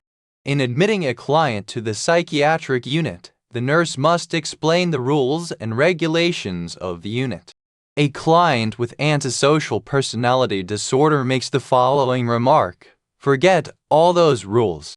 I always get along well with the nurses." Which nursing response to him would be most effective? Here are the options. Option A. Okay, don't listen to the rules. See where you end up. Option B. Option C. It is irrelevant whether you get along with the nurses. Option D. I'm not the other nurses. You better read the rules yourself. The correct answer is option B. A. This answer is incorrect. A nurse should be an appropriate role model. Threats are not appropriate. No limit setting was stated. B. This answer is correct. The nurse made a positive statement followed by a simple, clear, concise setting of limits. C. This answer is incorrect. It appears to have a negative connotation. There was no limit setting. D. This answer is incorrect. The nurse obviously responded in a negative manner. Learning takes place more readily when one is accepted, not rejected. No limits were set. Question 55. A client was admitted to the hospital after falling in her home. At the time of admission, her blood alcohol level was 0.27 mg%. Her family indicates that she has been drinking a fifth of vodka a day for the past 9 months. She had her last drink 30 minutes prior to admission. Alcohol withdrawal symptoms would most likely be exhibited by her. Here are the options. Option A. 2 to 4 hours after the last drink. Option B. 6 to 8 hours after the last drink. Option C. Immediately on admission. Option D. 24 hours after the last drink. The correct answer is option B. 6 to 8 hours after the last drink. A. This answer is incorrect. Alcohol withdrawal usually begins approximately 68 hours after the last drink. B. This answer is correct. It takes approximately 68 hours for metabolism of alcohol. C. This answer is incorrect. The alcohol is still in the system, as indicated by the high blood alcohol level. D. This answer is incorrect. Symptoms of alcohol withdrawal usually begin within 68 hours of the last drink. Question 56. A client has begun to exhibit signs of alcohol withdrawal. Her blood pressure has risen from 120/60 to 190/100. Pulse is increased from 88 to 110 bpm, and she is irritable and agitated and has gross motor tremors of the hands. The nurse notifies the doctor. The nurse can anticipate that the doctor will order which of the following. Here are the options. Option A. An opiate such as propoxyphene napsylate darvocet. Option B. A benzodiazepine such as chlordiazepoxide librium. Option C. A tricyclic antidepressant such as amitriptyline alaval. Option D. A phenethazine such as chlorpromazine thorazine. The correct answer is option B. A benzodiazepine such as chlordiazepoxide librium. A. This answer is incorrect. Benzodiazepines are drugs of choice for alcohol withdrawal. B. This answer is correct. The drug has a sedative effect, is safe, and has an anticonvulsant effect. C. This answer is incorrect. Amitriptyline is an antidepressant. D. This answer is incorrect. Chlorpromazine is most effective in psychotic disorders. Question 57. A 60-year-old woman exhibits forgetfulness, emotional lability, confusion, and decreased concentration. She has been unable to perform activities of daily living without assistance. After a thorough medical evaluation, a diagnosis of Alzheimer's disease was made. An appropriate nursing intervention to decrease the anxiety of this client would include. Here are the options. Option A. Allowing the client to perform activities of daily living as much as possible unassisted. Option B. Confronting confabulations. Option C. Reality testing. Option D. Providing a highly stimulating environment. The correct answer is option A. Allowing the client to perform activities of daily living as much as possible unassisted. A. This answer is correct. The more the client is able to control her daily routine, the less anxiety she will experience. B. This answer is incorrect. Confrontation tends to increase anxiety. C. This answer is incorrect. Reality testing is an assessment tool. It does not decrease anxiety. D. This answer is incorrect. A highly stimulating environment increases distractibility and anxiety. Question 58. A 74-year-old client seen in the emergency room is exhibiting signs of delirium. His family states that he has not slept, eaten, or taken fluids for the past 24 hours. The planning of nursing care for a delirious client is based on which of the following premises? Here are the options. Option A. The delirious client is capable of returning to his previous level of functioning. Option B. The delirious client is incapable of returning to his previous level of functioning. Option C. Delirium entails progressive intellectual and behavioral deterioration. Option D. Delirium is an insidious process. The correct answer is option A. The delirious client is capable of returning to his previous level of functioning. A. This answer is correct. If the cause is removed, the delirious client will recover completely. B. This answer is incorrect. The demented client is incapable of returning to previous level of functioning. The delirious client is capable of returning to previous functioning. C. This answer is incorrect. The demented client, not the delirious client, has progressive intellectual and behavioral deterioration. D. This answer is incorrect. Delirium develops rapidly, whereas dementia is insidious. Question 59. A 48-year-old client presents with a long history of severe depression unrelieved by medication. He is admitted to the hospital for electroconvulsive therapy. Family members are very concerned about this therapy and are requesting information about after effects of the treatment. The nurse informs the family that he will. Here are the options.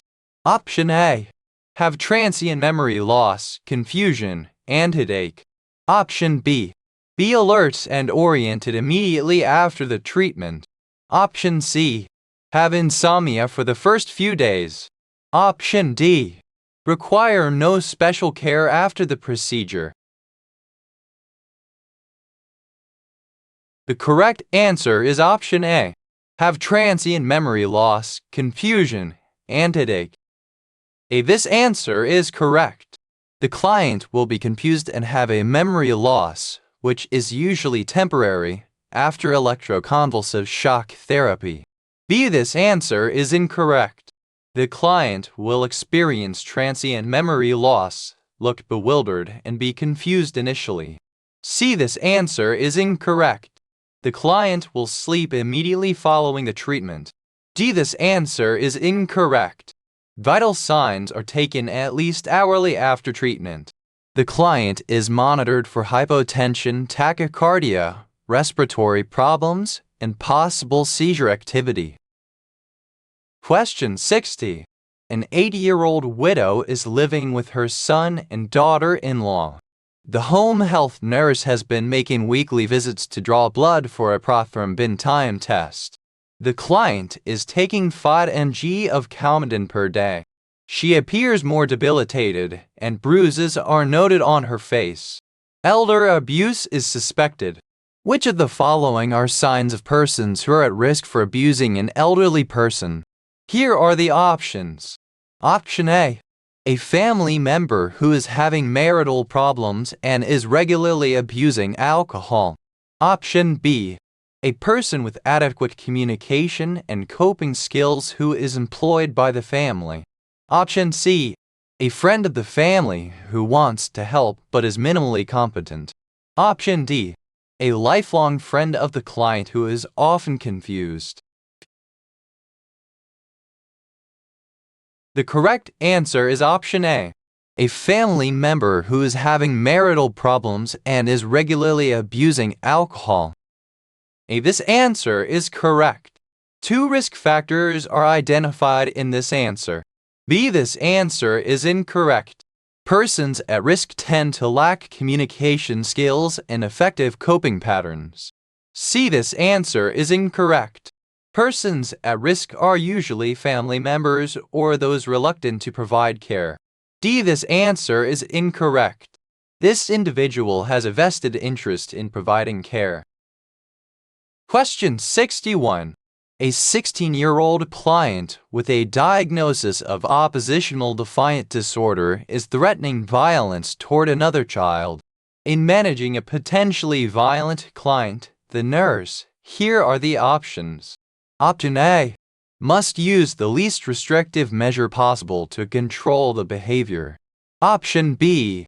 Should put the client in seclusion until he promises to behave appropriately. Option C. Should apply full restraints until the behavior is under control. Option D. Should allow other clients to observe the acting out so that they can learn from the experience. The correct answer is option A. Must use the least restrictive measure possible to control the behavior. A. This answer is correct. Least restrictive measures should always be attempted before a client is placed in seclusion or restraints. The nurse should first try a calm verbal approach, suggest a quiet room, or request that the client take time out before placing the client in seclusion, giving medication as necessary, or restraining. B. This answer is incorrect. A calm verbal approach or requesting that a client go to his room should be attempted before restraining. C. This answer is incorrect. Restraints should be applied only after all other measures fail to control the behavior. D. This answer is incorrect. Other clients should be removed from the area. It is often very anxiety-producing for other clients to see a peer out of control. It could also lead to mass acting out behaviors. Question 62. The nurse is planning a reality orientation program for a group of clients with organic brain syndrome at the mental health center. Props that could be used for this program are, here are the options. Option A. Month-old magazines that are provided by volunteers. Option B. Large maps and posters depicting area of current residence. Option C. A litter of kittens for the clients to pet. Option D. A library of biographical books. The correct answer is option B. Large maps and posters depicting area of current residence. A. This answer is incorrect. Current magazines would be appropriate. B. This answer is correct. Maps of the state and town and posters that depict current events in the area are appropriate props. C. This answer is incorrect. Kittens would be appropriate for pet therapy, not reality therapy. D. This answer is incorrect. Biographies depict a past, not a present orientation. Question 63. In working with a manipulative client, which of the following nursing interventions would be most appropriate? Here are the options. Option A. Bargaining with the client as a strategy to control the behavior. Option B. Redirecting the client. Option C. Providing a consistent set of guidelines and rules. Option D. Assigning the client to different staff persons each day. The correct answer is option C. Providing a consistent set of guidelines and rules. A. This answer is incorrect. Bargaining is a manipulative act, which the nurse could expect from the client. B. This answer is incorrect. Confrontation is an effective nursing strategy with manipulative behavior. Redirection is appropriate for the client who is out of touch with reality. C. This answer is correct. Manipulative clients must abide by consistent rules. D. This answer is incorrect. Manipulation is kept at a minimum if the same staff person is assigned to the client. Often the client will attempt to place staff persons against each other. Question 64. Primary nursing diagnoses for the antisocial client are, here are the options. Option A, alteration in perception and altered self-concept. Option B, impaired social interaction, ineffective individual coping, and altered self-concept. Option C, altered communication processes and altered recreational patterns. Option D, altered body image and altered thought processes. The correct answer is option B, impaired social interaction, ineffective individual coping, and altered self-concept. This answer is incorrect. Perception is not altered because the client is not psychotic. This answer is correct. The antisocial client lacks responsibility, accountability, and social commitment, has impaired problem-solving ability, tends to overuse defense mechanisms, lies and steals, and is often grandiose concerning self. This answer is incorrect. Altered communication processes do not characterize this client. The antisocial person communicates well and tends to have a charming personality. This answer is incorrect. Altered thought processes refer to delusional thinking, which is bizarre and fixed, and do not characterize this client. Question 65. A 25-year-old outpatient presents with a diagnosis of compulsive personality disorder. His coworkers become annoyed with his rigid, perfectionistic manner and preoccupation with trivial details and schedules. A nursing intervention appropriate for this client would include, here are the options. Option A, encouraging him to engage in recreational activities. Option B, avoiding discussion of his annoying behavior. Option C, encouraging the client to set a time schedule and deadlines for himself. Option D, contracting with him for the amount of time he will spend on the compulsive behaviors. The correct answer is option D, contracting with him for the amount of time he will spend on the compulsive behaviors. This answer is incorrect. The client will work hard at the activity instead of enjoying it. This answer is incorrect. The nurse should allow the client to discuss these thoughts within limits, not to avoid discussing them. This answer is incorrect. The compulsive client tends to control time to excess. It should not be encouraged. This answer is correct. A contract with the client regarding the amount of time that will be spent discussing the compulsive activities is appropriate. Time allotted should be gradually decreased. Question 66. The Serial 7 test is often used to determine delirium and dementia. This test aids in assessing which of the following. Here are the options. Option A, abstract thinking. Option B, ability to focus and concentrate thoughts. Option C, judgment. Option D, memory. The correct answer is option B, ability to focus and concentrate thoughts. This answer is incorrect. The test measures the abilities to concentrate and calculate. The use of proverbs is the most common way to test abstraction.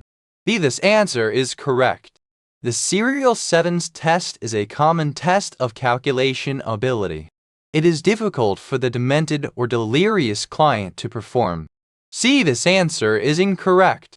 The test for judgment should predict whether the individual will behave in a socially accepted manner. This answer is incorrect. In testing memory, the nurse would attempt to get the client either to recall recent events or to think about past events. Question 67. A 14-year-old client has a history of lying, stealing, and destruction of property. Personal items of peers have been found missing. After group therapy, a peer approaches the nurse to report that he has seen the 14-year-old with some of the missing items. The best response of the nurse is to Here are the options. Option A. Request that he explain to the group why he took personal items from peers. Option B. Approach him when he is alone to inquire about his involvement in the incident. Option C. Imply to him that you doubt his involvement in the incident and request his denial. Option D. Confront him openly in group and request an apology. The correct answer is option B. Approach him when he is alone to inquire about his involvement in the incident. A. This answer is incorrect. There is no proof that he removed the missing items. B. This answer is correct. Anxiety and defensiveness are lessened if the individual is approached in this manner. C. This answer is incorrect. It is difficult for one to admit to wrongdoing with this approach. D. This answer is incorrect. He has not yet been proved guilty. Confrontation will only increase defensiveness and anxiety. Question 68. A 15-year-old client is admitted to the adolescent unit. The nurse recognizes that encouraging a client to speak openly depends on how clearly questions are phrased. Which of the following statements is most desirable in eliciting information from an adolescent client? Here are the options. Option A. Do you get along well with your family? Option B. Do you communicate with your parents? Option C. You don't hate your family, do you? Option D. What is it like between you and your family? The correct answer is option D. What is it like between you and your family? A. B. The statement can be answered with a simple yes or no. C. This statement is asked in a negative manner and therefore has a negative connotation. D. This statement is open-ended and positively stated. Question 69. A 37-year-old client has been taking antipsychotic medication for the past 10 days. The nurse observes her walking with a shuffling gait and postural rigidity and notes a mask-like expression on her face. Which side effect is this client exhibiting? Here are the options. Option A. Dystonia. Option B. Parkinsonism. Option C. Tardive dyskinesia. Option D. Akathisia. The correct answer is option B. Parkinsonism. A. This answer is incorrect. Dystonia refers to severe, painful muscle contractions. B. This answer is correct. Parkinsonism commonly occurs approximately 12 weeks after initiation of antipsychotic drug therapy. Traditional signs are mask-like faces, postural rigidity, shuffling gait, and resting tremor. C. This answer is incorrect. Tardive dyskinesia is characterized by involuntary muscle movements of the face, jaw, and tongue. D. This answer is incorrect. Akathisia is motor restlessness. Question 70.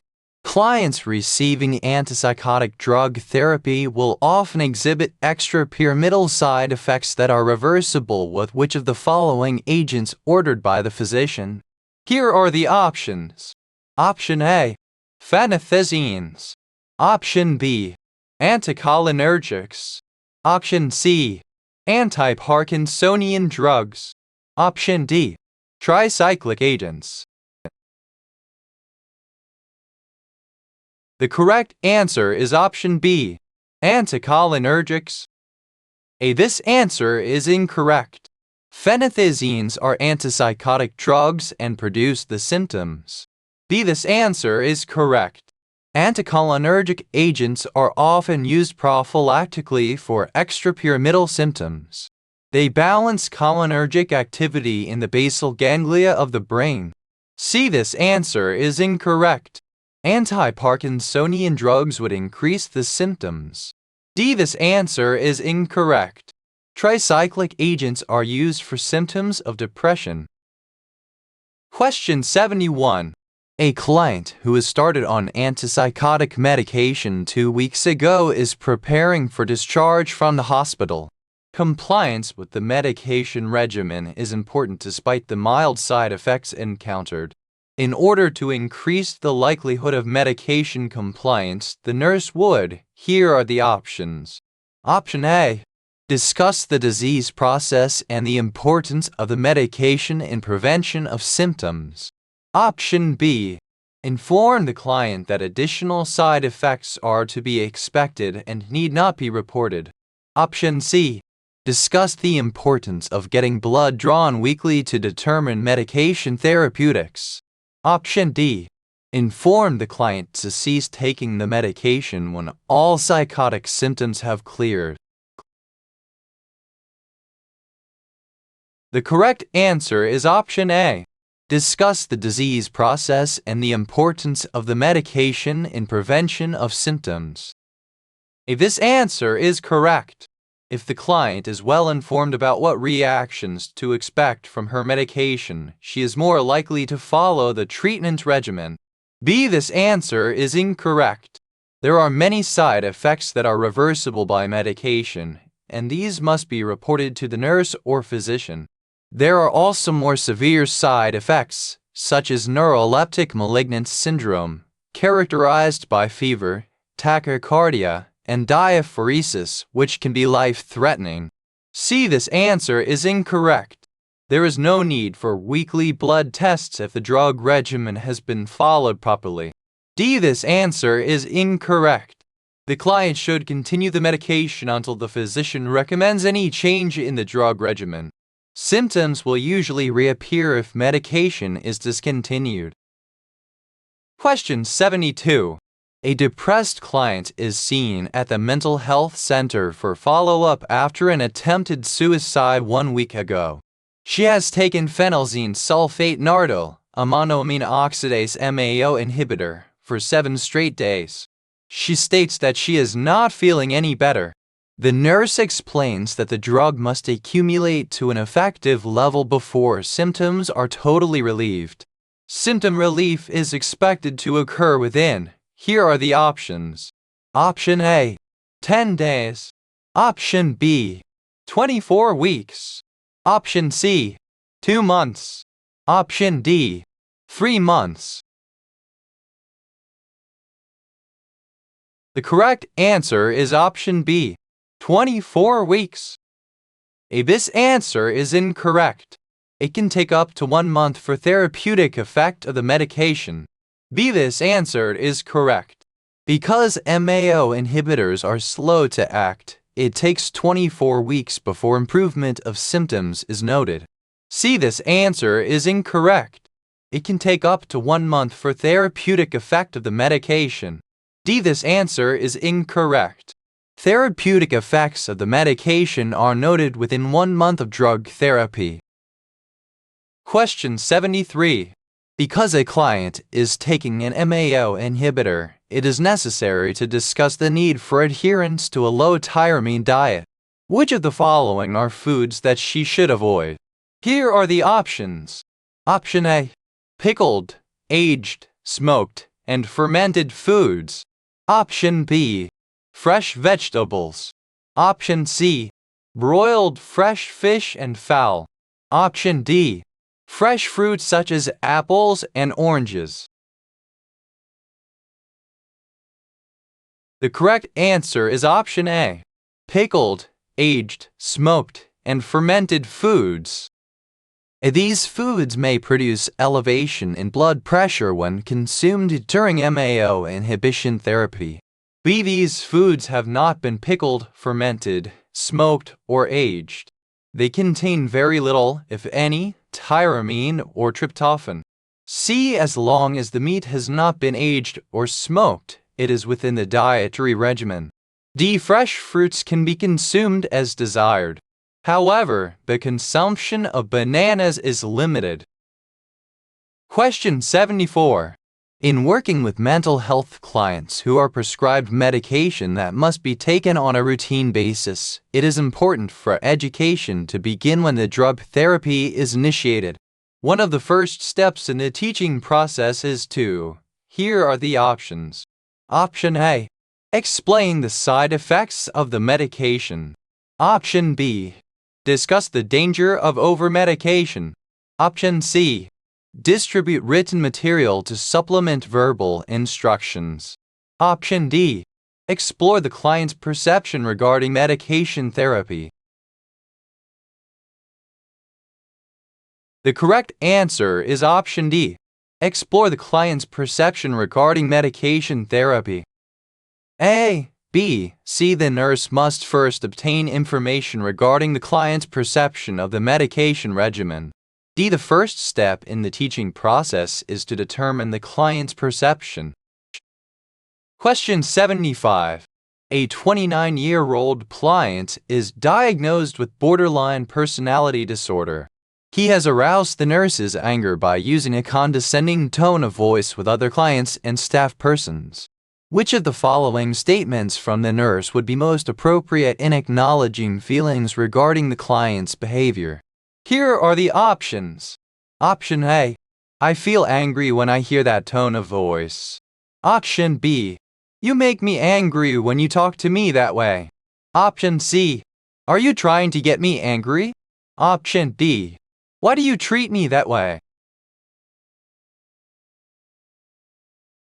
The correct answer is option A. I feel angry when I hear that tone of voice. If the nurse appropriately states how he or she feels when the client speaks in a condescending manner, B. The statement indicates that the client has control over the nurse.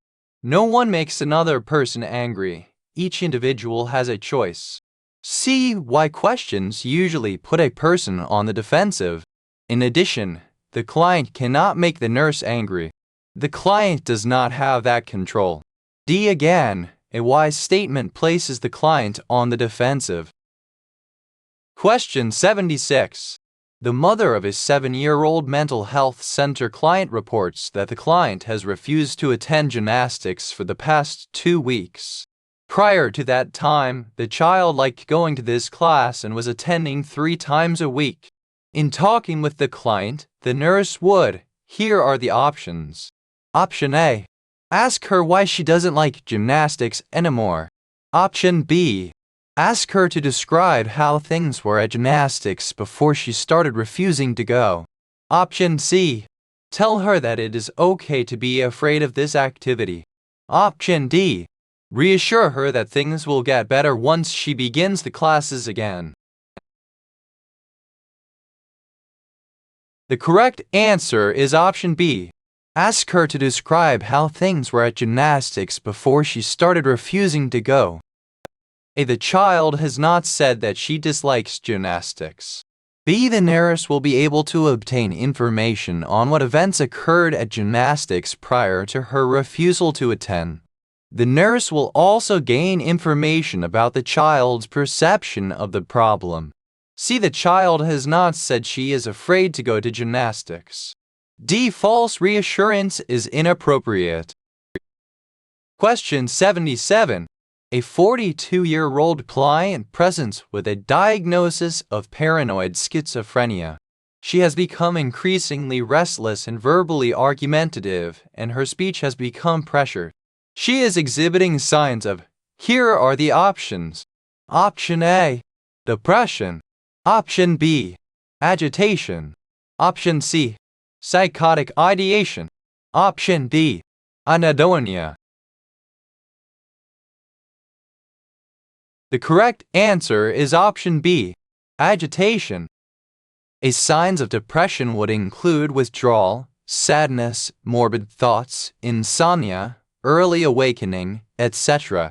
These clinical features are classic signs of agitation. C. Psychotic ideation includes delusional thoughts, bizarre behavior, disorganized thinking, etc. D. Anhedonia is the inability to experience pleasure. Question 78. A 50-year-old depressed client has recently lost his job. He has been reluctant to leave his hospital room. Nursing care would include. Here are the options. Option A. forcing the client to attend all unit activities. Option B, encouraging the client to discuss why he is so sad. Option C, monitoring elimination patterns. Option D, providing sensory stimulation. The correct answer is option C, monitoring elimination patterns. The client should be encouraged to attend the unit activities. The nurse and client should choose a few activities for the client to attend that will be positive experiences for him. B. The nurse should encourage the client to discuss his feelings and to begin to deal with the depression. C. Depressed persons often have little appetite and poor fluid intake. Constipation is common. D. A calm, consistent level of stimuli is most effective. Sensory deprivation and overstimulation should be avoided. Question 79. A client was admitted to the hospital for a TERP. Within 48 hours of admission and 12 hours post-operatively, both the blood pressure and pulse increased. He became agitated, thought snakes were crawling on his arms and legs, and generally became unmanageable. He pulled out his Roman IV and urinary catheter in an attempt to rid himself of the snakes. He was sweating profusely. The admission nurse's notes indicated that the client admitted to having a few drinks now and then. He is probably experiencing which of the following? Here are the options. Option A, major psychotic depression. Option B, delirium tremens. Option C, generalized anxiety disorder. Option D, adjustment disorder with mixed features. The correct answer is option B, delirium tremens. Symptoms of psychotic depression must exist for at least 2 weeks, and the symptoms must represent a change from previous functioning. The delirium tremens occur approximately on the second or third day following cessation or reduction of alcohol intake. Symptoms would be all those described in the situation. Symptoms exhibited by this client are not exhibited in clients with anxiety disorders who manifest excessive or unrealistic worry about life circumstances for at least 6 months. Symptoms for adjustment disorders with mixed emotional features, for example depression and anxiety, are different from those exhibited by the client in this situation. Question 80. A 68-year-old client developed acute respiratory distress syndrome while hospitalized for pneumonia. After a respiratory arrest, an endotracheal tube was inserted. Several days later, numerous attempts to wean him from mechanical ventilation were ineffective, and a tracheostomy was created. For the first 24 hours following tracheostomy, it is important to minimize bleeding around the insertion site. The nurse can accomplish this by, here are the options. Option A, deflating the cuff for 10 minutes every other hour instead of 5 minutes every hour. Option B, avoiding manipulation of the tracheostomy including cuff deflation. Option C, reporting any signs of crepitus immediately to the physician. Option D, changing tracheostomy dressing only as necessary using 1/2 strength hydrogen peroxide to cleanse the site. The correct answer is option B, avoiding manipulation of the tracheostomy including cuff deflation. A. The tracheal cuff should not be deflated within the first 24 hours following surgery. B. To minimize bleeding, any manipulation, including cuff deflation, should be avoided. C. Small amounts of crepitus are expected to occur. However, large amounts or expansion of the area of crepitus should be reported to the physician. D. The tracheostomy site may be changed as often as necessary, but site care should be done with normal saline. Question 81. A 43-year-old client is admitted to the hospital with a diagnosis of peripheral vascular disorder. She arrives in her room via stretcher and requires assistance to move to her bed. The nurse notes that her left leg is cold to touch. She complains of having recently experienced muscle spasms in that leg. To determine if these muscle spasms are indicative of intermittent claudication, the nurse would begin her assessment with the following question. Here are the options. Option A. Would you describe the intensity, duration, and symptoms associated with your pain? Option B. Do you experience swelling at the end of the day in the affected and unaffected leg? Option C. Have you had any lesions of the affected leg that have been difficult to heal? Option D. Do your muscle spasms occur following rest, walking, or exercising? The correct answer is option D. Do your muscle spasms occur following rest, walking, or exercising? Describing pain is an important aspect of the assessment. However, assessing activity preceding muscle spasms is equally important. Edema may occur with peripheral vascular disease, but it is not of particular importance in assessing intermittent claudication. Lesions may be present with peripheral vascular disease, but they are not an indication of intermittent claudication. With intermittent claudication, muscle spasms occur intermittently, mainly with walking and after exercising. Rest may relieve muscle spasms. Question 82.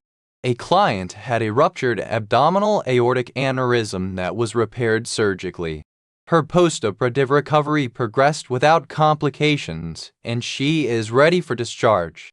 Client education in preparation for discharge began 7 days ago on her admission to the nursing unit. Evaluation of nursing care related to client education is based on evaluation of expected outcomes. Which statement made by the client would indicate that she is ready for discharge? Here are the options. Option A. I will not drive but ride in the front seat of the car with a seatbelt on for my first doctor's appointment. Option B. When I bathe tomorrow morning, I will be very careful not to get soap on my incision.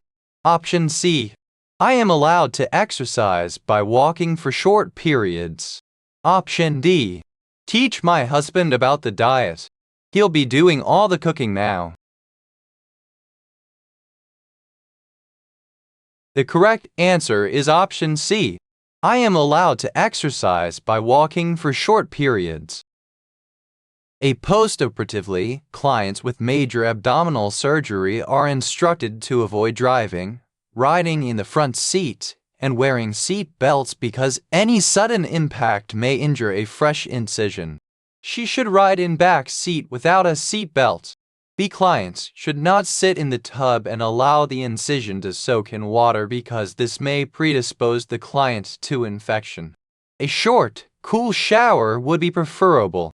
Allowing soap to come in contact with the incision would not harm it and is frequently used as post-operative wound care at home on discharge from the hospital. Activity instructions include: avoid sitting for long periods and get exercise by walking. Lifting more than 5 lb of weight is also prohibited. The client must also learn her diet. Prohibited temperature unless he did the statements such as this may indicate the need for further feeling regarding her illness dependent is of certifications. Question 83. A 67-year-old man had a physical examination prior to beginning volunteer work at the hospital. A routine chest X-ray demonstrated left ventricular hypertrophy. His blood pressure was 180/110. He is 45 lb overweight. His diet is high in sodium and fat. He has a strong family history of hypertension. The client is placed on antihypertensive medication, a low-sodium, low-fat diet, and an exercise regimen. On his next visit, compliance would best be determined by: here are the options. Option A. A blood pressure reading of 130/70 with a 5 lb weight loss. Option B. No side effects from antihypertensive medication and an accurate pill count. Option C.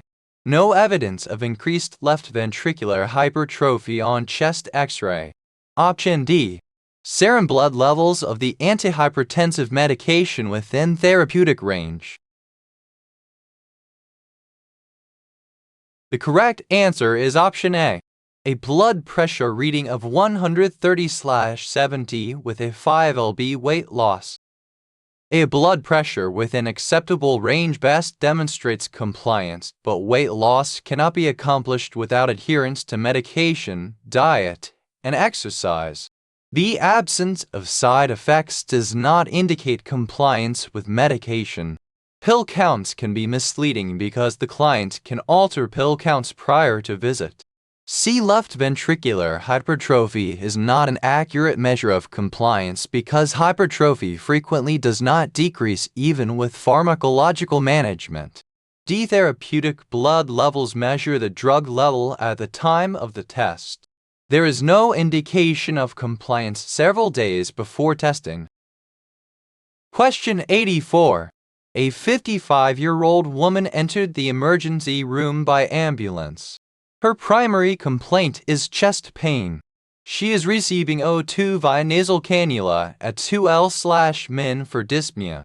Which of the following findings in the client's nursing assessment demand immediate nursing action? Here are the options. Option A. Associated symptoms of indigestion and nausea. Option B. Restlessness and apprehensiveness. Option C. Inability to tolerate assessment session with the admitting nurse. Option D. History of hypertension treated with pharmacological therapy. The correct answer is option B. Restlessness and apprehensiveness. Indigestion or nausea may accompany angina or myocardial infarction, but they do not indicate imminent danger for the client. B. Restlessness and apprehensiveness require immediate nursing action because they are indicative of very low oxygenation of body tissues and are frequently the first indication of impending cardiac or respiratory arrest. C. It is common for the cardiac client to experience fatigue and inability to physically tolerate long assessment sessions. D. A history of hypertension requires no immediate nursing intervention. In the situation described, the blood pressure is not given and therefore cannot be assumed to be elevated. Question 85. A 48-year-old client is in the surgical intensive care unit after having had 3 vessel coronary artery bypass surgery yesterday. She is extubated, awake, alert, and talking. She is receiving digitalis for atrial arrhythmias. This morning serum electrolytes were drawn. Which abnormality would require immediate intervention by the nurse after contacting the physician? Here are the options. Option A.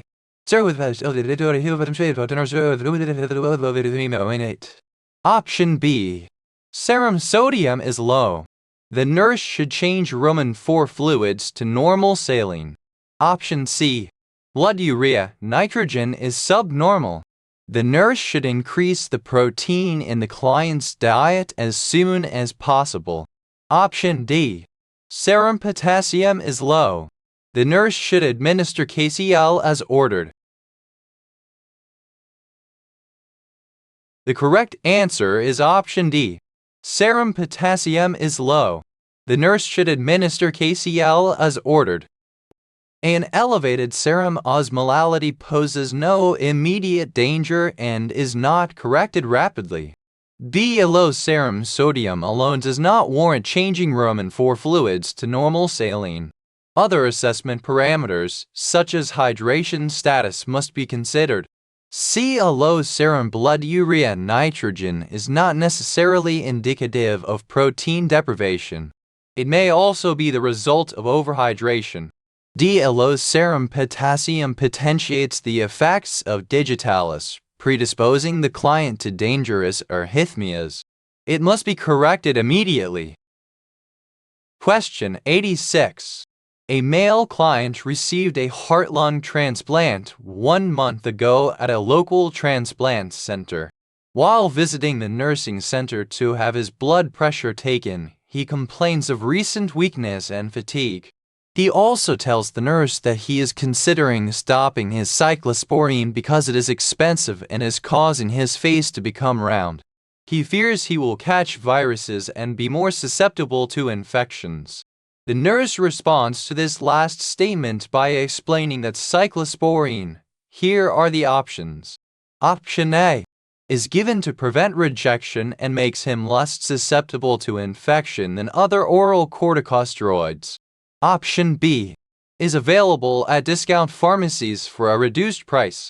Option C is usually not necessary after the first year following transplantation. Option D may initially cause weakness, dizziness, and fatigue, but these side effects will gradually resolve themselves. The correct answer is option A, is given to prevent rejection and makes him less susceptible to infection than other oral corticosteroids. A cyclosporine is the immunosuppressive drug of choice. It provides immunosuppression but does not lower the white blood cell count. Therefore, the client is less susceptible to infection. B. Cyclosporine is available at discount pharmacies. The cost may be absorbed by health insurance or Medicare if the client is eligible. However, this statement does not address the entire problem verbalized by the client. C. Immunosuppressive agents will be taken for the client's entire life because rejection can occur at any time. D. These side effects do not necessarily resolve in time, however, the client may adapt. Question 87. A 23-year-old college student seeks medical attention at the college infirmary for complaints of severe fatigue. Her skin is pale and she reports exertional dyspnea. She is admitted to the hospital with possible aplastic anemia. Laboratory values reflect anemia and the client is prepared for a bone marrow biopsy. She refuses to sign the biopsy consent and states, "Can't you just get the doctor to give me a transfusion and let me go? This weekend begins spring break, and I have plans to go to Florida." At this time, the nurse's greatest concern is that, here are the options. Option A. The client may contract an infection as a result of being exposed to large crowds at spring break. Option B. The client does not grasp the full impact of her illness. Option C. The client may require transfusion before leaving for spring break. Option D. The causative agent be identified and treatment begun. The correct answer is option B. The client does not grasp the full impact of her illness. The client could contract an infection, but at this point it is not the most pertinent issue. B. The client's statement indicates that she does not grasp the full impact of her illness. Further client education must be given, along with allowing her to express her feelings regarding her illness. C. The client may require a transfusion, but this is a temporary measure because the causative agent has not been identified. Her feelings regarding her illness must be addressed in order for care to continue. D. A bone marrow is done first to make a definitive diagnosis, then treatment may begin. Question 88. A 68-year-old man was recently diagnosed with end-stage renal disease. He has not yet begun dialysis, but is experiencing severe anemia with associated symptoms of dyspnea on exertion and chest pain. Which statement best describes the management of anemia in renal failure? Here are the options. Option A. Hematocrit levels usually remain slightly below normal in clients with renal failure. Option B.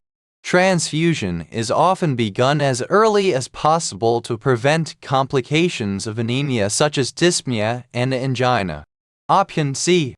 Anemia in renal failure is frequently caused by low serum iron and ferritin and corrected by oral iron and ferritin replacement therapy. Option D. The renal secretion of erythropoiesis is decreased. The bone marrow requires erythropoietin to mature red blood cells. The correct answer is option D. The renal secretion of erythropoiesis is decreased. The bone marrow requires erythropoietin to mature red blood cells. Clients in renal failure typically have very low hematocrits, often in the range of 1,622%. B transfusion is avoided unless the client exhibits acute symptoms such as dyspnea, chest pain, tachycardia, and extreme fatigue. When the client is given a transfusion, the bone marrow adjusts by producing less red blood cells. C. Anemia in renal failure is caused primarily by decreased erythropoietin. Low serum iron and ferritin may aggravate the anemia and require treatment. D. Decreased secretion of erythropoietin by the kidney is the primary cause of anemia. The bone marrow requires this hormone to mature red blood cells. Treatment is with replacement therapy. Question 89. A female client has married recently. A month ago, she visited her physician with complaints of burning on urination.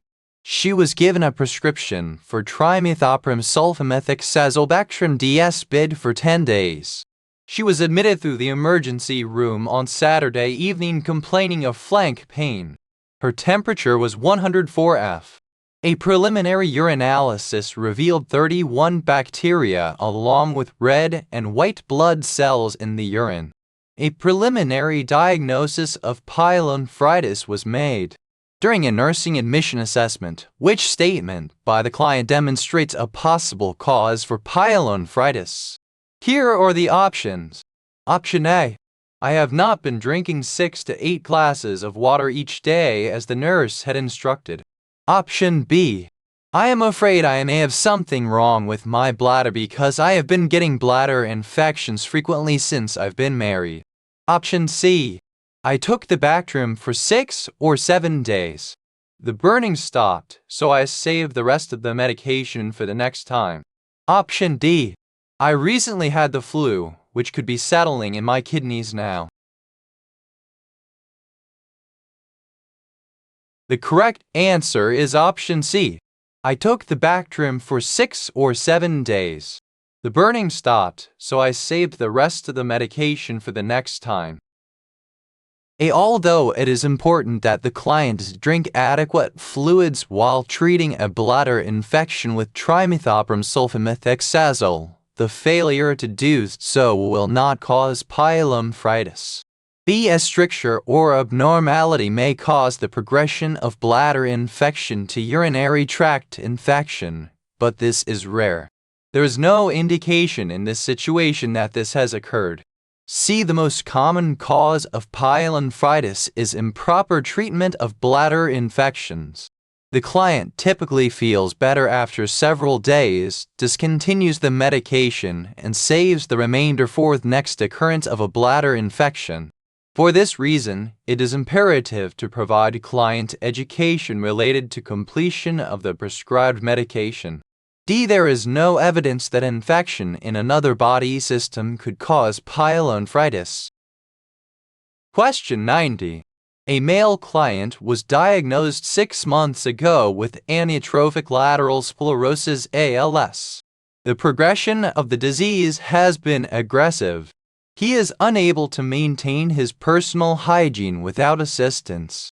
Ambulation is most difficult, requiring him to use a wheelchair and rely on assistance for mobility.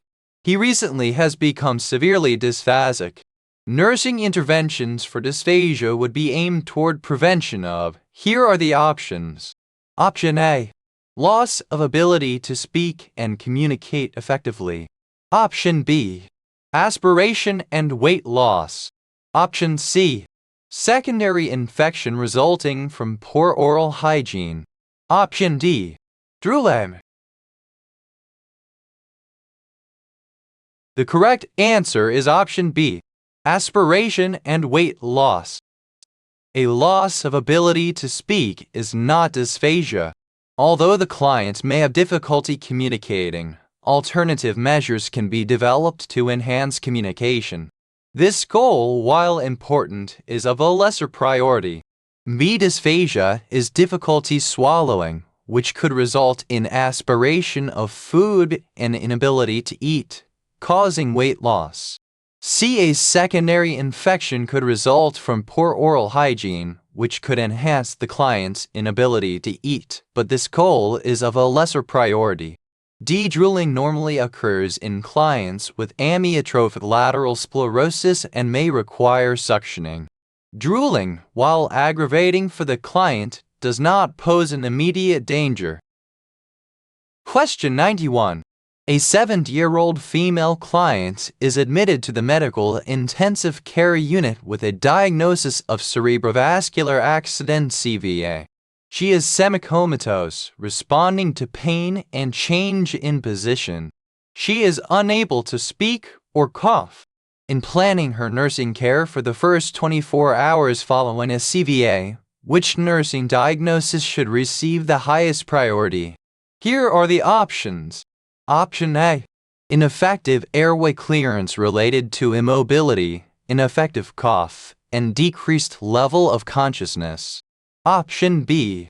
Altered cerebral tissue perfusion related to pathophysiological changes that decrease blood flow. Option C.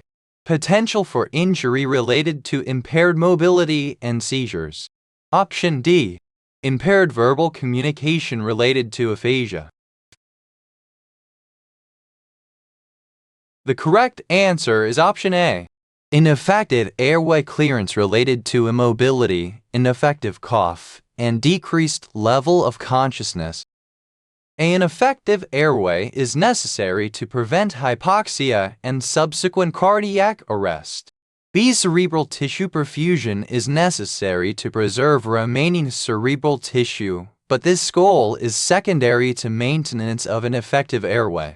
C. While prevention of injury is important, it is secondary to maintaining an effective airway and cerebral tissue perfusion. D. Impaired verbal communication is not life-threatening in the acute phase of recovery. It is the lowest priority of the nursing diagnosis listed. Question 92. A 32-year-old female client is being treated for Guillain-Barré syndrome. She complains of gradually increasing muscle weakness over the past several days. She has noticed an increased difficulty in ambulating and fell yesterday. When conducting a nursing assessment, which finding would indicate a need for immediate further evaluation? Here are the options. Option A. Complaints of a headache. Option B. Loss of superficial and deep tendon reflexes. Option C. Complaints of shortness of breath. Option D. Facial paralysis. The correct answer is option C. Complaints of shortness of breath. Headaches are not associated with Guillain-Barré syndrome. The loss of superficial and deep tendon reflexes is expected with this diagnosis. C. Complaints of shortness of breath must be further evaluated. 40% of all clients have some detectable respiratory weakness and should be prepared for a possible tracheostomy. Pneumonia is also a common complication of this syndrome. D. Facial paralysis is expected and is not considered abnormal. Question 93. A 19-year-old male client arrived via ambulance to the emergency room following a motorcycle accident. He is comatose. His face has evidence of dried blood. On assessment, the nurse notes an obvious injury to his left eye. The preferred positioning for a client with an obvious eye injury is, here are the options. Option A. Reclining to control bleeding. Option B. Any position in which the client is comfortable. Option C. Side lying, either left or right. Option D. Sitting with head support. The correct answer is option D. Sitting with head support. A reclining position can cause a penetrating object to advance further into the eye. The prevention of further injury is the priority, not comfort. C. A side-lying position may increase intraocular and intracranial pressure if an accompanying head injury is suspected. D. A sitting position with the head supported will prevent further injury while allowing injury care to take place. Question 94.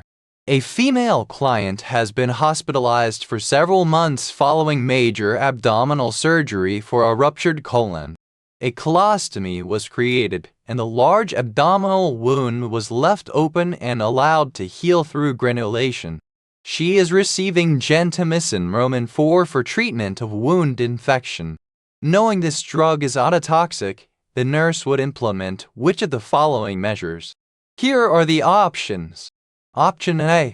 Instruct the client to report any signs of tinnitus, dizziness, or difficulty hearing. Option B. Advise the client to discontinue the drug at the first sign of dizziness. Option C. Order audiometric testing in order to determine if hearing loss is caused by an ototoxic drug or other cause. Option D. Instruct the client in Valsalva's maneuver to equalize middle ear pressure and to prevent hearing loss. The correct answer is option A. Instruct the client to report any signs of tinnitus, dizziness, or difficulty hearing. A. The first nursing measure is to instruct the client in which drug side effects to report. B. Discontinuing the drug is not an independent nursing intervention and may compromise client care. C. Audiometric testing will detect hearing loss, but it does not indicate a potential cause. D. Equalizing middle ear pressure will not prevent hearing loss. Question 95. A male client has experienced low back pain for several years. He is the primary support of his wife and 6 children. Although he would qualify for disability, he plans to continue his employment as long as possible. His back pain has increased recently, and he is unable to control it with non-steroidal anti-inflammatory agents. He refuses surgery and cannot take narcotics and remain alert enough to concentrate at work. His physician has suggested application of a transcutaneous electrical nerve stimulation TENS unit. Which of the following is an appropriate rationale for using a TENS unit for relief of pain? Here are the options. Option A.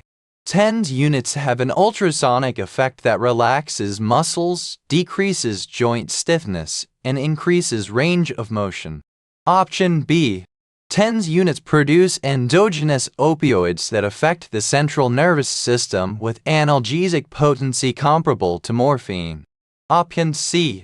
TENS units work on the gate control theory of pain.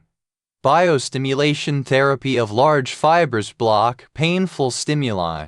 Option D. TENS units prevent muscle spasms, decrease the potential for further injury, and minimize pressure on joints. The correct answer is option C. TENS units work on the gate control theory of pain.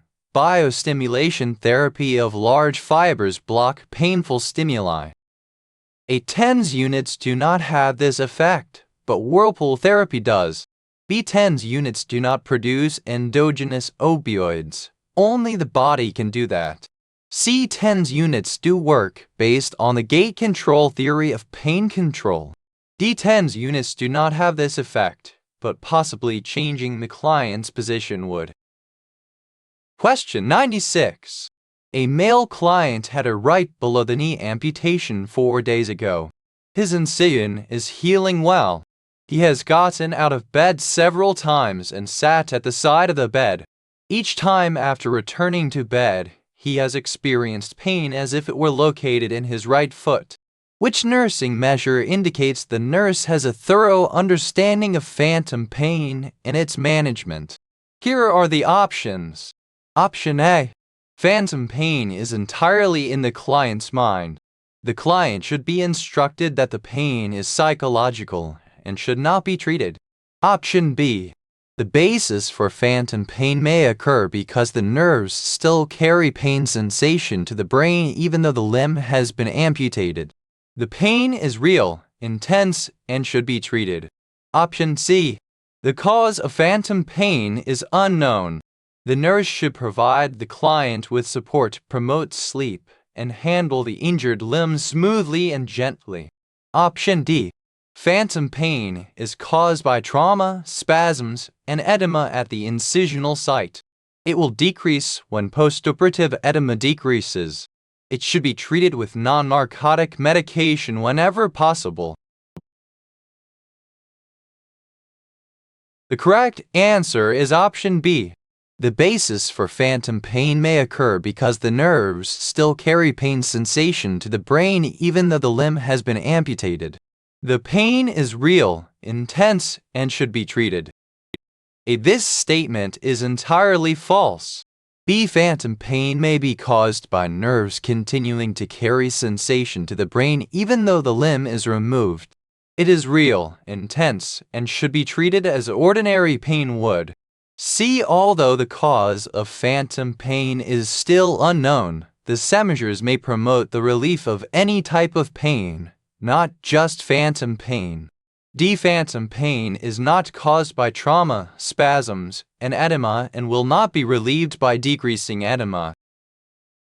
Question 97. A 28-year-old woman was admitted to the hospital for a thyroidectomy. Postoperatively, she is taken to the post-anesthesia care unit for several hours. In preparing for the client's return to her room, which nursing measure best demonstrates the nurse's thorough understanding of possible post-thyroidectomy complications? Here are the options. Option A. Dressings are placed at the bedside for dressing changes, which are to be done every 2 hours to best detect postoperative bleeding. Option B. Narcotics are readily available and administered when the client returns to her room to prevent excruciating pain. Option C. A tracheostomy set, O2, and suction are available at the bedside. Option D. The nurse should instruct the client as soon as possible on alternative means of communication. The correct answer is option C. A tracheostomy set, O2, and suction are available at the bedside. A dressing changes are done as necessary for bleeding. However, frequently, post-thyroidectomy bleeding may not be visible on the dressing, but blood may drain down the back of the neck by gravity. The narcotics are administered for acute pain as necessary. They are not necessarily given on return of the client to her room. C. The most serious post-thyroidectomy complication is an effective airway and breathing pattern related to tracheal compression and edema. A tracheostomy set, O2, and suction should be available at bedside for at least the first 24 hours postoperatively. The impaired verbal communication may occur due to laryngeal edema or nerve damage, but most commonly, it occurs due to endotracheal intubation. The client is usually able to communicate, but is hoarse. Question 98. A male client is diagnosed with hypoparathyroidism. He has been on dialysis for several years. He is experiencing symptoms such as numbness of the lips, muscle weakness, carpopal spasms, and wheezing. Given the client's symptoms, nursing assessment would focus on, here are the options. Option A. Detection of tetany. Option B. Detection of hypocalcemia to prevent seizures. Option C. Evidence of depression. Option D. Detection of premature cataract formation. The correct answer is option A. Detection of tetany. An assessment should focus on detection of tetany, which is the most common symptom of hypoparathyroidism. Left undetected and untreated, tetany resulting from hypocalcemia can progress to seizures. B. Hypocalcemia is difficult to detect on nursing assessment alone. Abdominal cramping may be an indication of hypocalcemia, but laboratory data are required to confirm diagnosis. C. Depression can be a symptom of hypoparathyroidism, but it's not definitive. D. Premature cataract formation can occur, but it also is not specific to parathyroidism and poses no immediate danger to the client. Topic 5. Questions Set E. Question 99. A male client has been an insulin-dependent diabetic for approximately 30 years. He frequently indulges in high-sugar foods and forgets to take his insulin. He has not experienced acute diabetic emergencies over the years but is now beginning to demonstrate symptoms of diabetic peripheral neuropathy. This distresses him because dancing is one of his favorite pastimes. He decides to question his wife's home health nurse about diabetic peripheral neuropathy. The nurse points out his non-compliance to his diabetic diet and insulin regimen. The client answers the nurse, "It has been my experience that the diabetic diet is very difficult to follow. As far as the insulin, isn't a fellow allowed to forget now and then?" The client's actions and response best demonstrate. Here are the options. Option A. Depression. Option B. Anger. Option C. Denial. Option D. Bargaining. The correct answer is option C. Denial. A depression may be an underlying feature, but it is not evident from limited data presented here.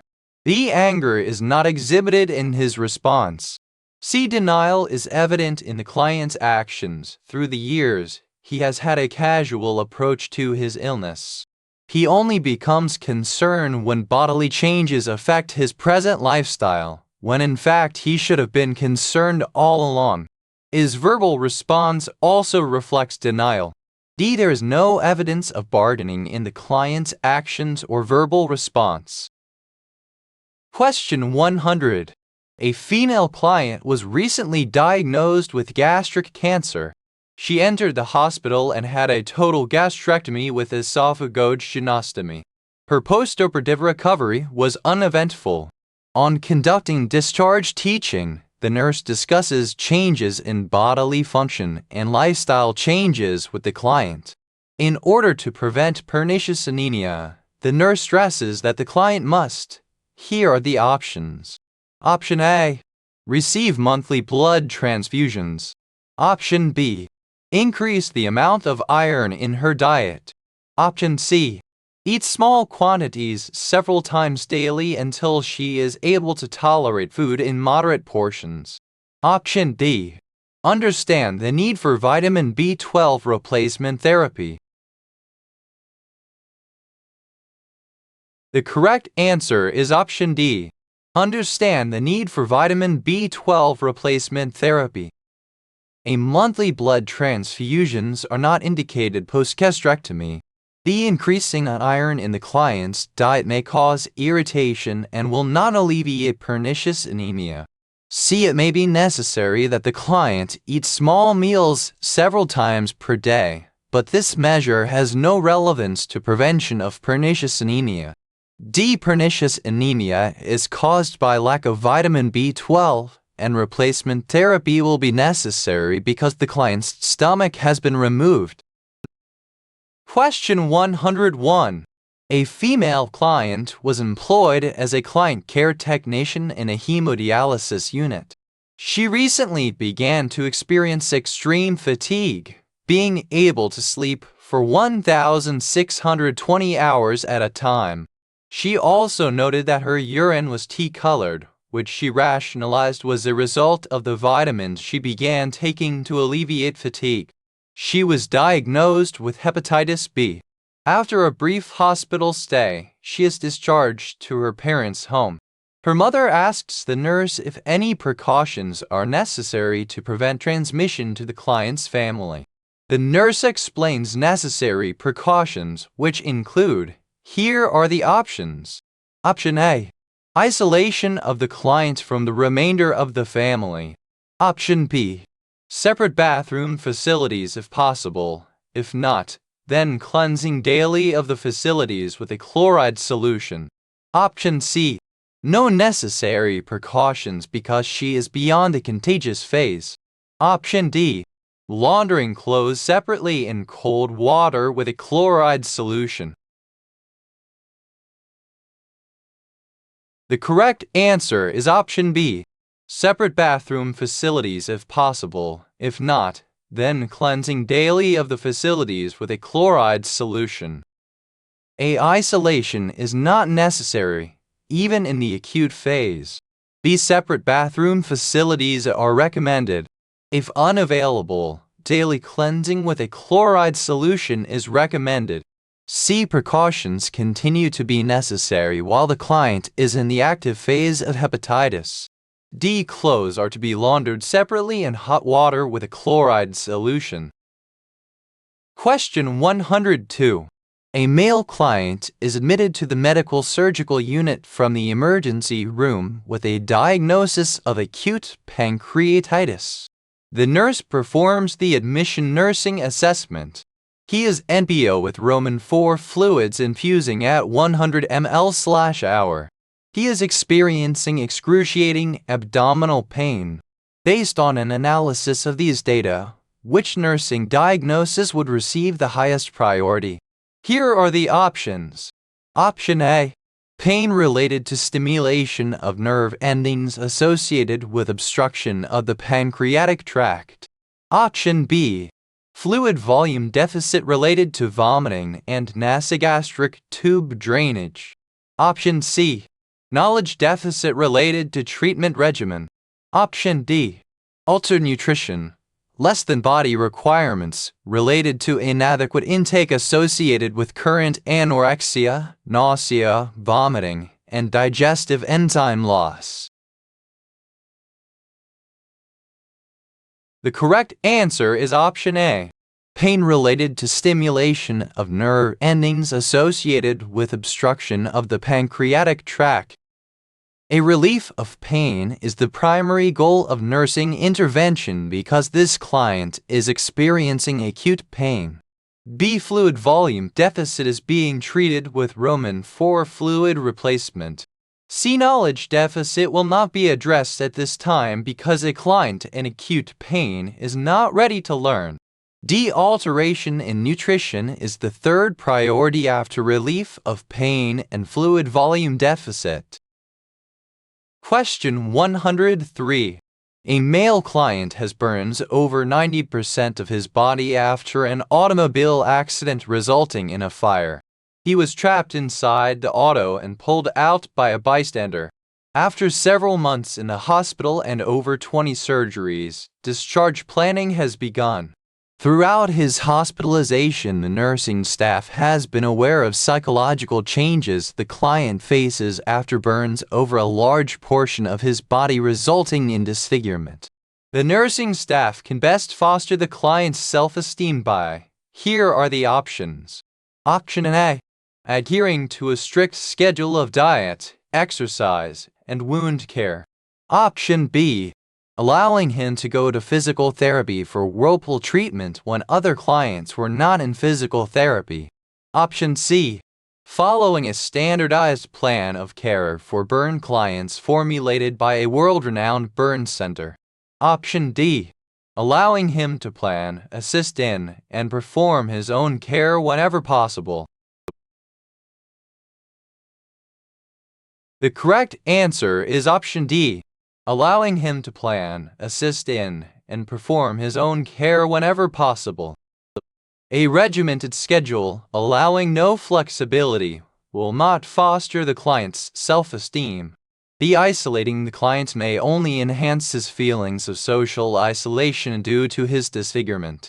C. Standardized care plans must be personalized and adapted to each client's situation. D. Allowing the client control over his care will foster his self-esteem and prepare him for life outside of the hospital. Question 104. A 20-year-old client presents to the obstetrics gynecology clinic for the first time. She tells the nurse that she is pregnant and wants to start prenatal care.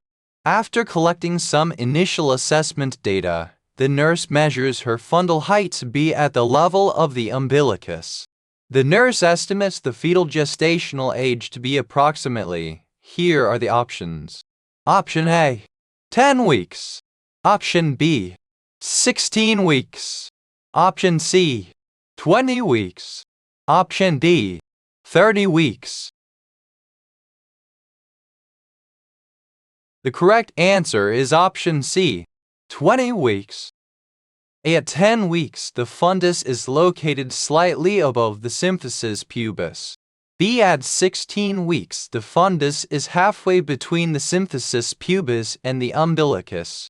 C. At 20 weeks, the fundus is located approximately at the umbilicus. D. At 30 weeks, the fundal height is about 30 cm or 10 cm above the umbilicus. Question 105. A female client presents to the obstetric gynecology clinic for a pregnancy test, the result which turns out to be positive. Her last menstrual period began December 10, 1993. Using Negel's rule, the nurse estimates her date of delivery to be. Here are the options.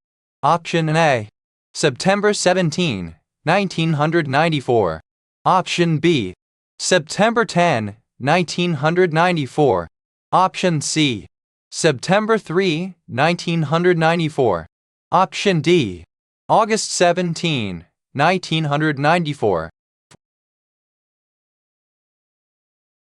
The correct answer is option A, September 17, 1994. According to Negel's rule, the estimated date of delivery is calculated by adding 7 days to the date of the first day of the normal menstrual period. December 10 plus 7 days equals December 17, and then by counting back 3 months, December 17-3 mo equals September 17. B, C, D. These answers are incorrect. Question 106. A female client comes for her second prenatal visit. The nurse midwife tells her, "Your blood tests reveal that you do not show immunity to the German measles." Which notation will the nurse include in her plan of care for the client? Well, here are the options. Option A, Rh immune globulin at the next visit. Option B, Rh immune globulin within 3 days of delivery. Option C, rubella vaccine at the next visit. Option D, rubella vaccine after delivery on the day of discharge. The correct answer is option D, rubella vaccine after delivery on the day of discharge. A Rh immune globulin is given to Rh-negative mothers to prevent the maternal Rh immune response. The Rh immune globulin is given to Rh-negative mothers to prevent the maternal Rh immune response. C. The rubella vaccine is not given during pregnancy because of its teratogenicity. D. Non-immune mothers are vaccinated early in the postpartum period to prevent future infection with the rubella virus. Question 107. A female client at 37 weeks gestation has just undergone a non-stress test. The results were 2 fetal movements with a corresponding increase in fetal heart rate FHR of 15 BPM lasting 15 seconds within a 20-minute period. Her results would be classified as. Here are the options. Option A, reactive, needs follow-up contraction stress test. Option B, reactive, no contraction stress test required. Option C, non-reactive, needs follow-up contraction stress test. Option D, non-reactive, no contraction stress test required. The correct answer is option B, reactive, no contraction stress test required. A contraction stress test is unnecessary following a reactive normal non-stress test. B. The results are considered reactive, indicating that the fetus is not showing distress. Therefore, A contraction stress test, which is a more in-depth test for fetal distress, is unnecessary. C. A non-reactive test would show fewer than 2 fetal movements or a failure of the FHR to increase at least 15 bpm with the movements in a 20-minute period. D. A contraction stress test should follow a non-reactive non-stress test to validate fetal distress.